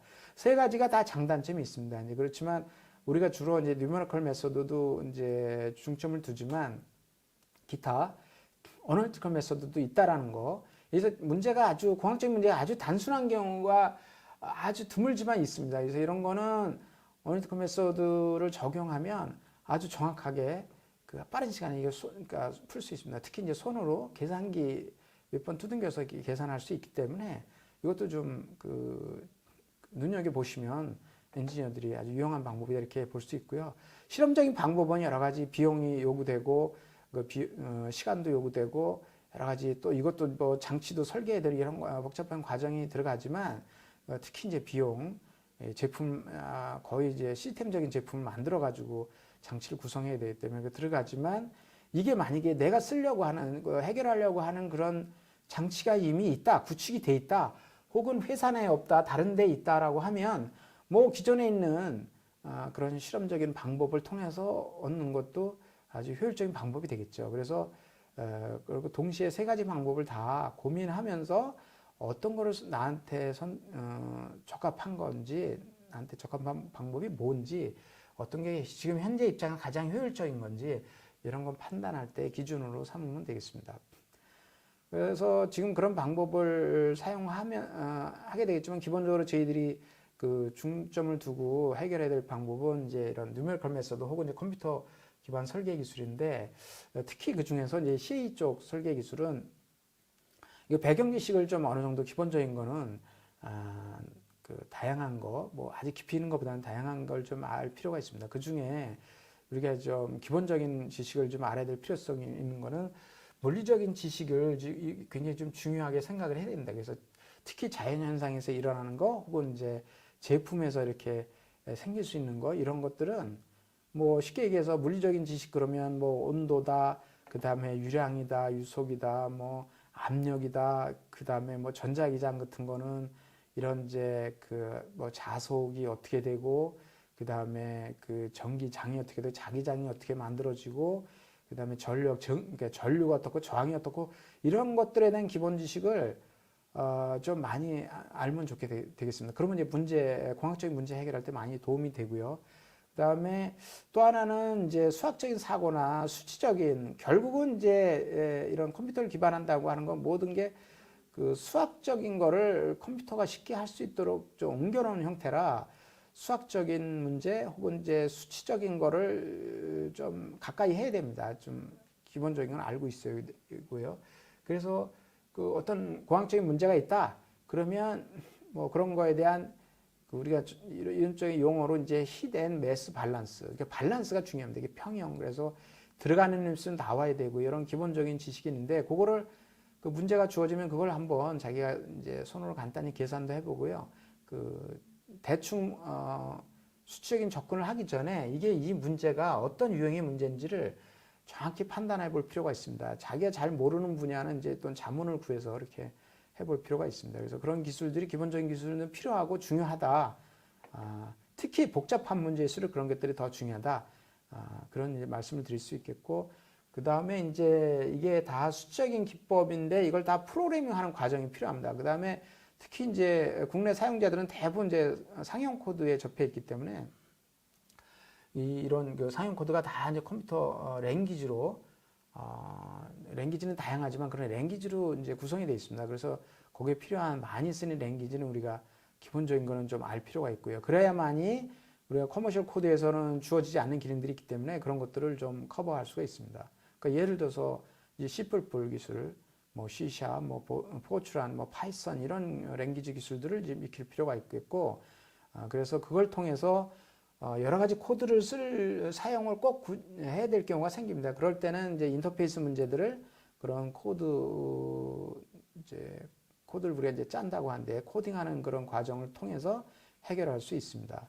그 다음에 이제 이런 툴들이 익숙하기 위해서는 여러 가지 프로세스를 거치게 되는데, 그 중에 이제 맨 먼저 부딪히는 문제가 이제 이런 CAD, 솔리드 모델러라고 하는데, 이런 CAD 툴에 대한 기능에 어느 정도 익숙해야 됩니다. 그래서 자기가 못하게 되면 이제 다른 타인의 어떤 도움을 받아야 되는데, 가능하면 뭐 자기가 할 수 있으면 좋겠죠. 그래서 그런 솔리드 모델러들에 대한 어떤 그 사용 지식을 좀 기회 있을 때마다 좀 익혀놓는 게 좋겠다, 이런 말씀이고, 그 다음에 이제 특히 CA를 하게 되면 격자를 우리가 유한 요소든 그 다음에 그 우리가 FDM이나 VM 이런 쪽에 유한 체조 이런 격자를 만들 때는, 그리드 만들고 그렇게 할 때는 그런 툴을, 또 이것도 커머셜 툴을 이제 주로 이용하게 됩니다. 이런 툴에 대한 테크닉을 좀 많이 확보해 놓을 그런 필요성이 있고 중요한 단계가 되겠습니다. 다음으로는 이제 마지막 단계이긴 한데, 설명드릴 내용이 이제 지금까지 말씀드린 이제 수치적인 해법이 중요하다고 했는데, 그러한 예가 되겠습니다. 그 수치적인 해법이 그 여러 가지가 있는데, 그 중에서 CFD, 이건 Computational Fluid Dynamics라는 이제 용어인데, 이제 이쪽에 필요한 이쪽에 국한된 그런 이제 수치적인 해법에 대해서 간략히 말씀을 드리겠습니다. 우리가 이제 통상 CFD를 수행하는 이제 목적은 그 수치적인 해석을 하기 위해서는 이제 우리가 공학적인 문제를 풀게 되는데 그 다는 아니면 대부분 지배 방정식이 그 편미분 방정식으로 되어 있습니다. 그래서 그 편미분 방정식을 바로 수치적으로 다이렉트로 풀 수가 없기 때문에 우리가 그 컴퓨터가 풀 수 있는 그런 이제 방정식으로 변환이 필요합니다. 그래서 또 문제 유형이 또 다양한 문제 유형이 있는데 저희들이 CFD에서 우리가 그 다루는 그런 문제들은 그 주로 이제 연속체 문제가 되겠습니다. 이게 연속체 유체 유동이라고 우리가 생각을 하게 되면 연속체 유체 유동을 편미분 방정식 형태를 대수 방정식을 일단 바꿔서 그 다음에 이를 풀어서 검증하고 시뮬레이션 해야 됩니다. 그런데 그거를 여러 가지 수치적인 기법, 그 다음에 그 결과를 또 어떻게 보여주고, 그 다음에 그 데이터를 정리하고 이런 이제 기술들이 다 망라돼서 들어가 있는 그런 하나의 수치적인 해법 혹은 이제 분야가 되겠습니다. CFD의 특징은 다음과 같이 장점, 단점이 있습니다. CFD의 이제 장단점을 설명드리자면, 이제 장점은 이게 수치적인 방법을 이제 이용하는 거라 실험을 하게 되면 그 수차례 이제 설명을 드렸지만 그 모형을 제작하고 그리고 프로토타입을 이제 제작하고 혹은 이제 실험 장치 전체를 제작하고 그 다음에 거기에 센서, 계측 장비들을 이제 붙여야 됩니다. 그러면 이제 그렇게 거기에 들어가는 이제 많은 장비와 인적 자원을 이제 하게 되는데, 이게 실험을 이용하지 않고 CFD를 이용하게 되면 그런 것들이 다 생략되니까 굉장히 좀 편할 수 있는 이런 장점이 있습니다. 그 다음에 실험에서는 그런 이제 조건들을 바꿀 때마다 그 변경이 굉장히 좀 불편하고 힘들고 시간이 요구되는데, 여기 계산에서는 CFD에서는 그런 거 변경이 용이하고요. 그 다음에 조건들을 아주 다양하게 시뮬레이션을 마음대로 해볼 수 있습니다. 그 다음에 마치 실험을 하는 것처럼 유동 가시화를 이게 통해서 다이나믹한 실시간적인 이런 형태를, 결과를, 물리의 양들을 이제 관찰할 수도 있습니다. 그래서 이런 자세한 특성을 위치별로 구석구석에 볼 수 있고요. 그래서 그런 장점이 충분히 있는 반면에 단점도 있습니다. 단점으로는 차분화 과정, 수치성 모델 및 격자 생성에서 발생하는 오차에 의한 정확성이 약간 이제 의심을 하거나 문제가 될 수도 있습니다. 그 다음에 강건성, 효율성 이런 것들이 약간 문제가 되는 경우가 간간히 있습니다. 그래서 이런 문제들을 해결하는 게 또 주의해야 되는 그런 이제 단점이 있고, 그 다음에 시뮬레이션을 했다고 해서 모든 결과를 다 그대로 믿을 수가 없습니다. 반드시 신뢰성 확보를 위한 어떤 절차를 거치게 되는데, 이럴 때 꼭 해주기를 이제 권장하는 게, 실험 결과가 있다고 하면 실험 결과하고 한번 이제 견줘봐서 그 시뮬레이션 한 결과가 의심의 여지 없이 하여튼 잘 맞는지, 최소한 경향이라도 맞는지 이런 부분들을 잘 살펴볼 필요가 있습니다.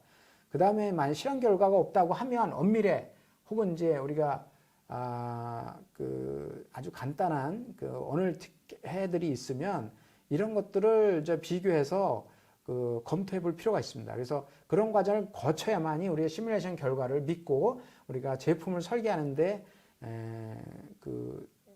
우리의 성능도 좀 맞다고 볼 수 있고, 그 다음에 제품 제작까지 해서 제품을 출하할 수 있는 그런 쪽으로 이제 일련의 과정을 거칠 수 있겠죠. 그래서 그런 것들이 확실하지 않고 담보되지 않은 상태에서는 여러 가지 리스크가 있다는 것을 항상 염두에 둬야 됩니다. 그래서 장점도 있는 반면에 단점이 있기 때문에 그런 부분들에 대한 리스크에 대한 리스크 관리가 특히 이거 CA 엔지니어는, 그 다음에 특히 CFD 엔지니어는 좀 굉장히 주의할 필요가 있다, 이런 말씀을 드리겠습니다.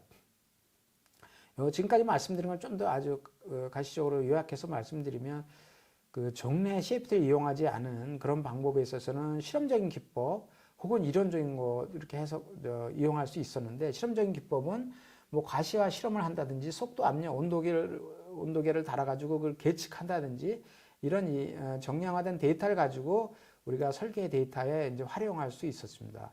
그 다음에 이제 또 한편으로는 이론적인 거를 어느 정도는 단순화해서 거기서 나온 결과들을 우리가 이용할 수도 있었는데, 그게 아까 말씀드린 해석해 어널리틱 솔루션이 있다고 하면 그거를 활용한 설계 기술이 설계를 할 수 있었습니다. 그래서 반면에 이제 CFD를 이용하게 되면 수치적인 방법을 이용하는 거니까 지배 방정식을 수치적으로 해결해서 우리가 그 결과물을 과거에 이제 실험으로 했던 그런 거 이상으로 우리가 데이터를 뽑아서 그걸 가지고 제품 설계하는데 직접적으로 활용할 수 있는 그런 장점이 있다고 하겠습니다. 수치적인 해법은 특히 이제 CFD 해석에 있어서 다음과 같은 이제 절차를 거치게 됩니다. 우리가 문제 해결하려고 하는 문제, 공학적인 문제가 있다고 하면, 어떤 제품을 개발하려고 하면 그 제품에 연관되는 그런 물리적인 현상을 우리가 이해를 해야 됩니다. 그래서 거기에 만약에 우리 CFD니까 지금 예를 들려고 하는 분야가 CFD 분야라 유체 유동, 열 전달이 포함된 경우도 있고 아닌 경우도 있지만, 어쨌든 그런 유체 유동에 대해서 우리가 한번 생각을 해보게 되면 그 유체 유동에 관련된 그 미분 방정식, 뭐 이거를 한번 좀 생각을 해봐야 됩니다. 어떤 방정식을 우리가 풀어야 되는지, 거기에 방정식에 포함된 어떤 그 인자들은 뭐가 있는지, 그런 변수들은 뭐가 있는지 한번 살펴봐야 됩니다. 그런 이제 방정식을 한번 좀 정리해 볼 필요가 있고요. 그 정리된 방정식을 기준으로 그 이산화, 우리말로 하면 이산화인데 뭐 한편으로는 이제 차분화시킨다 이렇게 되고, 영어로는 이제 디스크리타이제이션 뭐 이렇게 용어를 얘기를 합니다. 그래서 그 미분 방정식을, 특히 이제 편미분 방정식을 그 대수 방정식으로 바꾸기 위해서는 우리가 테일러 시리즈를 이용해서 전후, 좌우 이걸 가지고 차분화를 해야 됩니다. 그래서 그거를 차분화해서 우리가 쭉 방정식을 대수 방정식을 해야 되는데, 이때 쓰는 이제 알고리즘 스킴들이 여러 가지가 있습니다. 뭐 이렇게 CFD 코드다고 치면 뭐 심플이냐 심플C, 뭐 마크 앤 셀, 뭐 솔라, 뭐 이런 거 유체 유동이 어떤 형태에 따라 좀 다른 방법이 있는데, 이런 것들을 이제 취사 선택을 해야 됩니다. 문제 유형에 맞게끔 그런 이제 커머셜 코드를 쓰더라도 이런 이제 장단점이 있기 때문에 이를 어떤 스킴을 쓸 거냐 이런 걸 좀 고민을 해서 선택하는 과정이 필요하고, 그 다음에 이제 우리가 해야 될 게 대수 방정식들이 결국 이제 수치적으로 해결하는 거라 격자 생성을 해야 됩니다. 그래서 FBM 코드를 쓴다고 치면 FBM 이제 그리드를 좀 생성을 해야 되고요. 그래서 그리드 생성은 그냥 무조건 만들면 안 되고, 이것도 이제 만약에 유동이다 그러면 유동이 어떤 식으로 흘러가느냐, 어느 쪽이 유속이 빠르냐 느리냐, 그 다음에 유동이 예를 들어서 뭐 볼텍스에 있냐 없냐, 그 다음에 이게 플로우가 그냥 버크 플로우 개념이냐, 이렇게 뭐 세컨드냐, 뭐 터셔리로 이렇게 유동이 영역이 나눠지느냐, 이거에 따라서 격차 생성 혹은 이제 수치 알고리즘 그런 것도 달리해야 되고, 그 다음에 이제 전체적으로 우리가 컴퓨테이셔널 도메인이라고 하는데, 그런 계산 영역 전후 좌우에 인넷 아웃넷에서 특히 벽면 조건 이런 데다가 경계 조건을 어떻게 부여하는 게 맞는지 이걸 또 고민해야 됩니다. 그래서 이런 조건들은 대부분 이제 우리가 현장에서 수합을 해야 되고, 만약에 없다고 치면 최소한 유사한 문제에서 다른 사람의 어떤 논문이나 그 다음에 보고서나 이런 쪽에서 경계치를 우리가 정리해야 됩니다. 그래서 그런 것들을 계산하려면 반드시 입력을 해야 되고, 그러면 이제 그게 다 준비가 되면 격자 만들어지고 다 경계 조건 부여했고, 그 다음에 문제를 정의를 확실하게 했으면, 그 다음에 이제 컴퓨터를 통해서 이제 러닝을 하게 되겠죠. 그래서 컴퓨터를 통해서 우리가 특히 이제 이게 반복하기 때문에 레지듀얼이 중요합니다. 레지듀얼이 감소되는 그런 형태의 그런 값을, 절대값이나 그런 걸 보면서 그 다음에 밸런스가 맞는지, 적당한 시점에서 계산을 끝내도 되는지 이런 것들을 판단하면서 계산 과정을 지켜보면서 그 과정을 반복을 해야 됩니다. 그래서 계산이 끝나게 되면 그 결과물들을 한번 컴퓨터상에서 한번 쭉 표시해 볼 필요가 있습니다. 그게 이제 비주얼라이제이션 혹은 뭐 포스트 프로세싱 이렇게 얘기할 수 있는데 이것도 커머셜 툴에서 혹은 이제 이런 CFD 코드에서 대부분 이제 주어지기 때문에 혹은 없다고 치면 인터페이스 프로그램들을 이용해서 그 가시화 그런 과정을 이제 거치게 됩니다. 그래서 거기서 그럼 결과 제대로 이루어졌는지 수정 계산을 다시 해야 될 필요성은 없는지 뭐 이런 것들을 판단하게 되고 그런 것들이 이상이 없다 치면 조건이 바뀐 다른 케이스들에 대한 설계 변수가 바뀐 문제들에 대한 그런 계산을 또 반복적으로 수행을 해야 될 필요성이 있습니다. 그래서 그 좀 전에 플로우 차트에서 말씀드린 것처럼 지배방 정식은 여러 가지가 있을 수 있는데 특히 이제 문제 유형이 뭐냐에 따라서 다를 수 있는데 기본적으로 CFD 하면 연속 방정식하고 운동용 방정식이 이제 필히 들어가고요. 온도장이 들어가면 에너지 방정식이 이제 들어가는 경우가 되겠고 그 다음에 뭐 이렇게 우리가 화학 반응이 들어간 거다. 뭐 화학 반응은 아니더라도 그 화학종이 이렇게 뭐 믹싱이 되는 거다라고 하면 스페시피케이션 이런 것도 들어가고요. 기타 우리가 뭐 전자기장까지 같이 여기에 커플된 그런 문제가 있다라고 치면 그런 지배 방정식이 다 여기 추가로 이제 추가돼야 됩니다. 특히 이제 여기 유동이 만약에 CFD 중에서 뭐 난류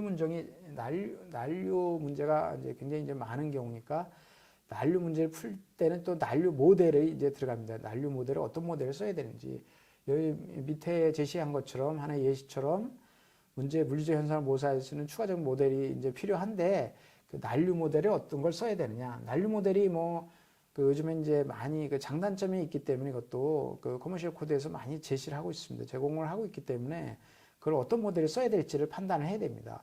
그래서 이런 것들 적당한 모델을 써서 계산해서 결과를 보고 판단하는 그런 과정을 겪게 되겠습니다. 그러니까 여기에 들어가는 이제 수치 해법은 그 이제 꼭 필수적인 거는 이제 이게 커머셜 코드라는 거는 기본적으로 다 안에 내장이 돼 있기 때문에 블랙박스화 돼 있어서 사용자들이 굳이 그걸 하나하나 보면서 뭐 수정하고 이런 이제 그럴 필요는 없고 또 그렇게 해도 안 돼 있는 것들이 이제 대부분이지만 어쨌든 기본적인 개념은 이제 사용자들이 좀 아는 게 이런 CA 작업을 수행하는 데 있어서 특히 CFD 작업을 수행하는 데 있어서 중요하고 필요하다 이런 뜻에서 장표를 이제 준비했습니다. 그래서 기본적으로는 이제 이런 그 편미 방정식을 차분 방정식으로 FD로 이제 바꿔주는 과정이 필요하는데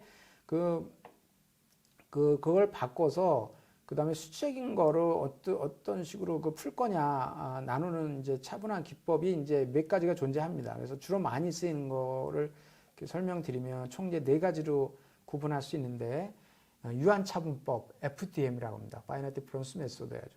다음이 이제 유한최적법 FBM이라고 하거든요. 그 다음에 유한요소법 FEM이라고 합니다. 그래서 FEM은 이제 CFD 쪽에서는 일부가 쓰이고 있고 이제 대중화되지는 않았는데 이제 FEM은 주로 이제 구조에서 쪽에서 이제 채택되고 있는 방법이지만 CFD 쪽에서도 채택하고 있는 이런 커머셜 코드들이 일부는 있습니다. 그리고 이제 또 하나의 마지막 방법이 경계요소법 BM이라고 하는데 BM도 이제 이거는 더 극히 일부지만 이것도 나름대로 이제 장점이 있어서 그 일부 이제 사용하고 있습니다. 요거에 관련된 패키지도 있습니다. 첫 번째 이제 수치적 방법이 그 FDM입니다. Finite Difference Method가 되겠는데 요거는 각 노드 절점만 가지고 이용하게 됩니다. 그래서 그 절점에서 거기 각 절점마다 물리량들을 다 그 저장을 하고요. 이게 시간에 따른 어떤 변화 혹은 위치에 따른 변화를 다 그 절점에서 변화를 차분화해서 그 이용하게 됩니다. 여기 차분화하는 방법은 다른 방법도 다 마찬가지지만 테일러 시리즈에서 우리가 고차항은 다 제거하고 저차항수까지만 이제 그 이용을 해서 그 차분화를 하게 되는데 그게 이제 FDM하고 뒤에 나온 이제 FBM이 있지만 유사한 게 있지만 또 차이점이 있습니다. 그래서 그렇게 이해하시면 되겠고, 그래서 FDM은 이제 다른 거 대비해서 직관적이고 아주 차분해서 그냥 우리가 수치적으로 다르게, 수학적으로 다르게 아주 뭐 간단하다 이렇게 볼 수 있습니다. 그래서 이런 이제 장점이 있는 반면에 이제 요게 갖는 이제 한계도 있습니다. 그리고 뒤에 그 장표에서 좀 자세히 설명드리겠습니다. 두 번째 방법이 이제 FBM입니다. 이거는 이제 CFD에서는 뭐 대부분 이제 FBM으로 돼 있다 이렇게 해도 이제 과언이 아닌데, 좀 전에 말씀드린 FDM에다가 거기에 이제 볼륨 개념으로 2D다 그러면 서피스 혹은 이제 3D다 그러면 이제 볼륨 개념으로 그 인테그랄을 이제 시켜주는 경우입니다. 그래서 저 오른쪽 그 위에 있는 도표처럼 하나의 이제 셀 노드가 있고요. 측면에서 어떤 물리량이 들어오고 나가고 밑에서 들어오고 나가고 하는 그런 쪽으로 그 전부 저기 격자를 중심으로 해서 이런 쪽으로 그 차분화한 거를 이제 밸런스를 맞춥니다. 그래서 이걸 이제 최종적으로 마찬가지로 전부 대소방 정식으로 이렇게 만들고 최종적으로 이렇게 우리가 수치적으로 풀기 위해서 매트릭스를 만드는 그런 형태가 되겠습니다. 그런데 이제 원래 FBM도 이제 단점이 충분히 있었는데 FEM하고 FBM 이제 단점이 있어서 우리가 이제 아주 복잡한 현상이나 이런 거는 형태를 이제 특히 경계면이 매끄럽게 바뀌고 이런 쪽에서는 이제 그 격자 생성하는 거나 계산하는데 좀 한계가 있었는데, 이게 이제 FEM처럼 수치적인 문제 스킴들이 많이 이제 보완이 되면서 요즘에는 거의 뭐 그 단점이 없습니다. FEM에 비해서. 그러니까 그 기점이 된 게 이제 바디 피티드 코디네이트 그래서 BFC 메소드가 들어오고 나서 그런 FEM하고 그런 이제 장점 요소들이 좀 많이 거의 개선이 돼서 있고요. 그래서 이제 이거는 모든 문제를 CFD에 관련된 거의 모든 문제, 연속체 문제에 있어서는 거의 다 모든 문제를 이제 풀 수 있는 형태의 그런 단계에 이르렀습니다. 그래서 아주 복잡한 형상도 있고 그런 문제를 풀 수 있고, 아주 복잡한 문제다 보면 메시 격자가 굉장히 많이 요구되는데요. 그냥 요즘에 워크스테이션 이런 하드웨어 레벨에서도 뭐 격자를 뭐 5천만 개 뭐 이렇게까지 만들어서도 풀 수 있습니다. 그래서 반면에 뒤에 나온 이제 FEM은 격자 개수가 제한이 되어 있지만 FBM은 격자의 개수에서는 굉장히 자유로운 그런 장점이 있고 거의 모든 문제를 이제 커버할 수 있다, 이렇게 이제 보시면 되겠고, 이제 반면에 이제 FEM이 있는데 FEM은 아까 말씀드린 대로 주로 이제 구조 해석 이런 쪽에 이제 채택이 되고 실제로 이제 쓰이고 있습니다. 기본적인 개념은 여기 이제 오른쪽 위에 박스에 제시된 것처럼 해석 도메인을 작은 엘리먼트로 나눈 다음에 그 엘리먼트를 이제 푸는 경우가 되겠는데, 여기 이제 트라이얼 펑션, 파이 이런 것들을 이제 결합시켜서 뭐 퍼스트 오더, 세컨드 오더까지 그걸 해서 메시 격자를 푸는 그런 경우가 되겠습니다. 그래서 이게 장점은 옛날부터 이제 장점은 과거 기준을 치면 FBM, FDM 이런 거에 비해서 아주 복잡한 임의 형상, 특히 이제 외부 표면이 경계면이 아주 복잡하고 기하학적인 어떤 구배가 큰 경우, 이런 경우도 다 형상 근사가 이제 가능하고요. 아주 단순한 문제에 있어서는 아주 정확도도 높다고 볼 수 있습니다. 그리고 그런 장점이 있는 반면에 수치적으로는, 수학적으로는 이게 표현하는 과정이 조금 복잡한 과정을 이제 거치게 됩니다. 그래서 그 사람들이 커뮤니케이션을 수치화하는 이런 쪽에 있어서 조금 이제 이해도가 일반적으로 이제 어렵다고 사람들이 느끼고 있고요. 그 다음에 이 수치적으로는 이제 컴퓨터 상으로는 계산량이 좀, 그러니까 쉽게 해서 메모리 용량을 좀 많이 차지하고요. 물론 이제 솔버가 이제 많이 개발이 됐지만 그래도 이제 FBM하고 비교하면 이제 기본적으로 매트릭스 다루는 게 이제 틀리기 때문에 그런 쪽에서 이제 단점이 있습니다. 그래서 기본적으로 사이즈가 큰 문제는 특히 CFD 해석에서는 이제 곤란하다, 이렇게 일반적인 의미를 이렇게 얘기 드릴 수 있고, 근데 반면에 아주 단순한 문제, 아주 사이즈가 작은 문제에 있어서는 굉장히 정확도를 좀 꾀할 수 있다. 그 다음에 수렴이 잘 되는 조건에 있어서는 FBM보다 훨씬 빠른 시간에 수렴도 시킬 수 있다. 이제 이런 이제 그 장점이 있을 수 있는데, 문제가 복잡해지고 비선형성이 높아지고 하면 불안정성이, 스테빌리티가 떨어지는 그런 이제 단점이 있습니다. 그래서 이거는 케이스 바이 케이스로 좀 많이 다른 부분이라서 일반적인 의미로 말씀드릴 수 없지만 그래도 큰 틀에서는 분명한 그런 차이는 있다, 이렇게 이해를 하시면 되겠습니다.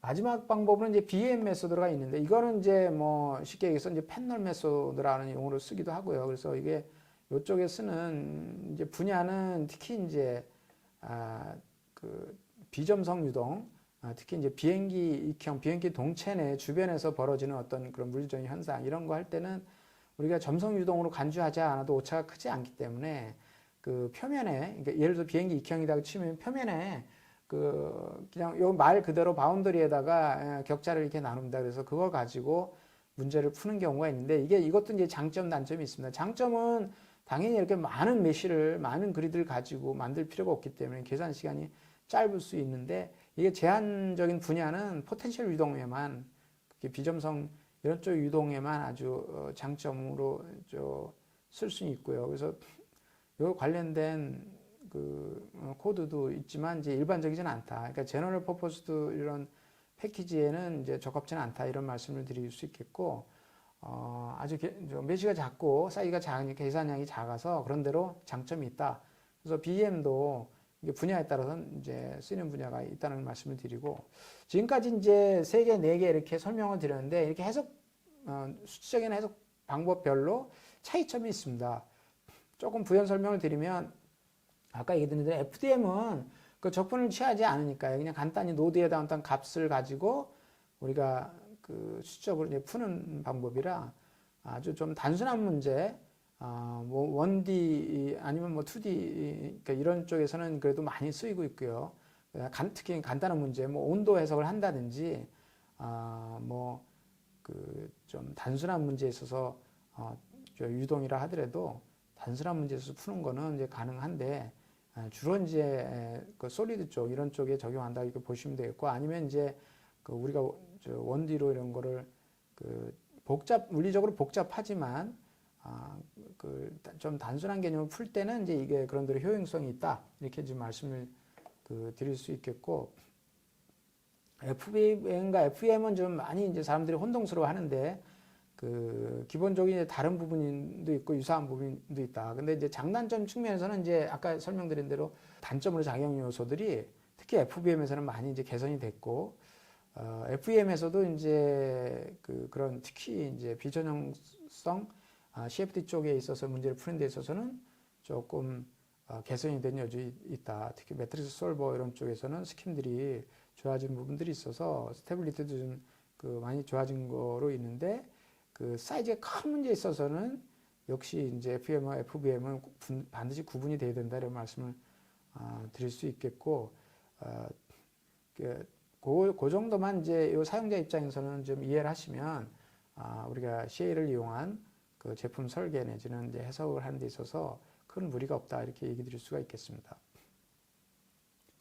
그 산업계 CA 응용 사례에 대해서 이렇게 말씀드리겠습니다. 여기서는 이제 그 몇 가지 그 특별한 이제 사례 위주로 그 말씀을 드리겠습니다. 여기서 설명드리기 전에 철강 공정에 대한 이제 이해가 좀 필요하기 때문에 그 부분을 설명드리겠고 나머지는 사례 위주로 다음 같은 순서로 말씀을 드리겠습니다. 철강 공정은 이게 하나의 공정이라서 일관 제철소라고 합니다. 일관 제철소에서는 굉장히 복잡한 과정을 거쳐서 우리가 실생활에 있는 이런 이제 철판을 이제 접하게 되는데 중요한 설비서부터 중요한 공정서부터 이렇게 설명을 드리면 왼쪽 위에 블래스트 퍼니스, 그러니까 고로라고 하죠. 고로에서 그 최종적인 이제 쇳물을 만들게 됩니다. 그래서 원래 이제 그 고로에 뭐 철광석을 집어넣어서 이거를 쇳물을 뽑아내기 위해서는 여기에 필요한 것들이 이제 코크스를 만드는 그런 전처리 과정도 필요하고요.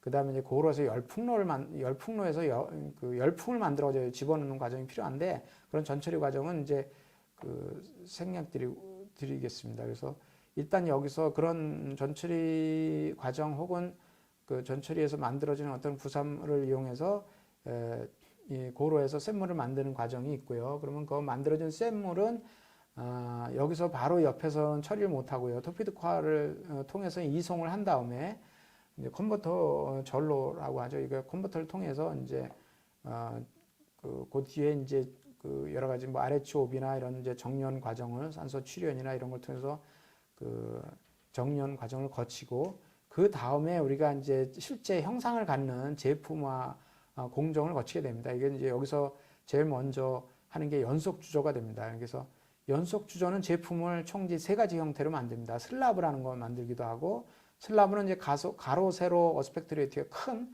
그러니까 납작한 이런 형태의 제품을 만들게 되는 거고, 그 다음에 이제 이거보다 좀 어스펙트 레이트가 작은 그 블럼이라는 제품이 있고요. 그 다음에 그보다 더 작은 아주 가로, 세로가 크기도 작으면서 그 제품이 되겠습니다. 반면에 이제 열연 판재는 이제 쉽게 해서 크게 이제 강도나 제품 품질이 크게 아주 요구되지 않는 이런 쪽에서 이제 주로 쓰이게 되는데, 실생활에서는 이제 이런 그 열관 제품들이 굉장히 많이 쓰이고 있고요. 뭐 또 다른 한편으로는 이제 우리가 건축 그 구조물 설계할 때 쓰는 이제 제작할 건축 구조물을 그 이제 만들 때 쓰는 이제 이런 그 선재 이런 것도 이제 만들게 됩니다. 그래서 그런 과정을 거쳐서 최종적인 제품이 만들어지는 공정이 되고 있고요. 제가 말씀드린 이제 이런 시의 해석 그런 사례들에 있어서는 여기에 전체적인 공정에 관련된 이런 사례 위주로 이제 구성이 되었습니다. 예, 지금까지 컴퓨터를 이용한 설계 기술, 좀 더 구체적으로는 CAD, CAM, CAE 이런 쪽 위주로 설명드렸고, 그거에 대한 이제 간단한 이제 이론적인 부분, 그 다음에 공학적으로서 이런 이제 공학 문제를 해결하기 위해서는 어떤 식으로 그 준비를 하고, 그 다음에 설계 과정에 참여해야 되는지 이런 부분들을 이제 중점적으로 설명을 드렸습니다. 그래서 공학 문제는 굉장히 다양하고 깊이도 또 요구되고 난이도가 굉장히 높고 해서 많은 경험을 이제 필요로 합니다. 그 다음에 이제 컴퓨터를 사용한 어떤 설계 기술을 참여하기 위해서는 거기 내에서도 단계별로 필요한 테크닉들도 많이 필요하고요. 그 다음에 나온 결과들에 대해서 신뢰성을 확보하기 위해서는 그런 여러 가지 또 데이터들도 찾고 또 검증하는 그런 과정도 놓치지 않아야 되기 때문에 사실 굉장히 소홀히 할 수 없는 그런 부분들이 많이 있습니다. 그래서 그런 부분들이 필요한 부분들에 대해서 개괄적인 의미로 설명을 드렸습니다. 그래서 이 짧은 시간에 모든 거를 다 방향 제시를 하고 알려드릴 수는 없지만 이런 개념에서 이런 그 필요성이나 이런 또 향후에 이런 그 중요성들이 대두되고 시장에서 요구할 거기 때문에 이 강의를 들으신 분들은 이거에 대한 대비를 좀 더 효율적으로 정확하게 하셨으면 하는 의미에서 이 강의를 준비했습니다. 지금까지 긴 강의 들으시느라고 고생하셨고 감사합니다.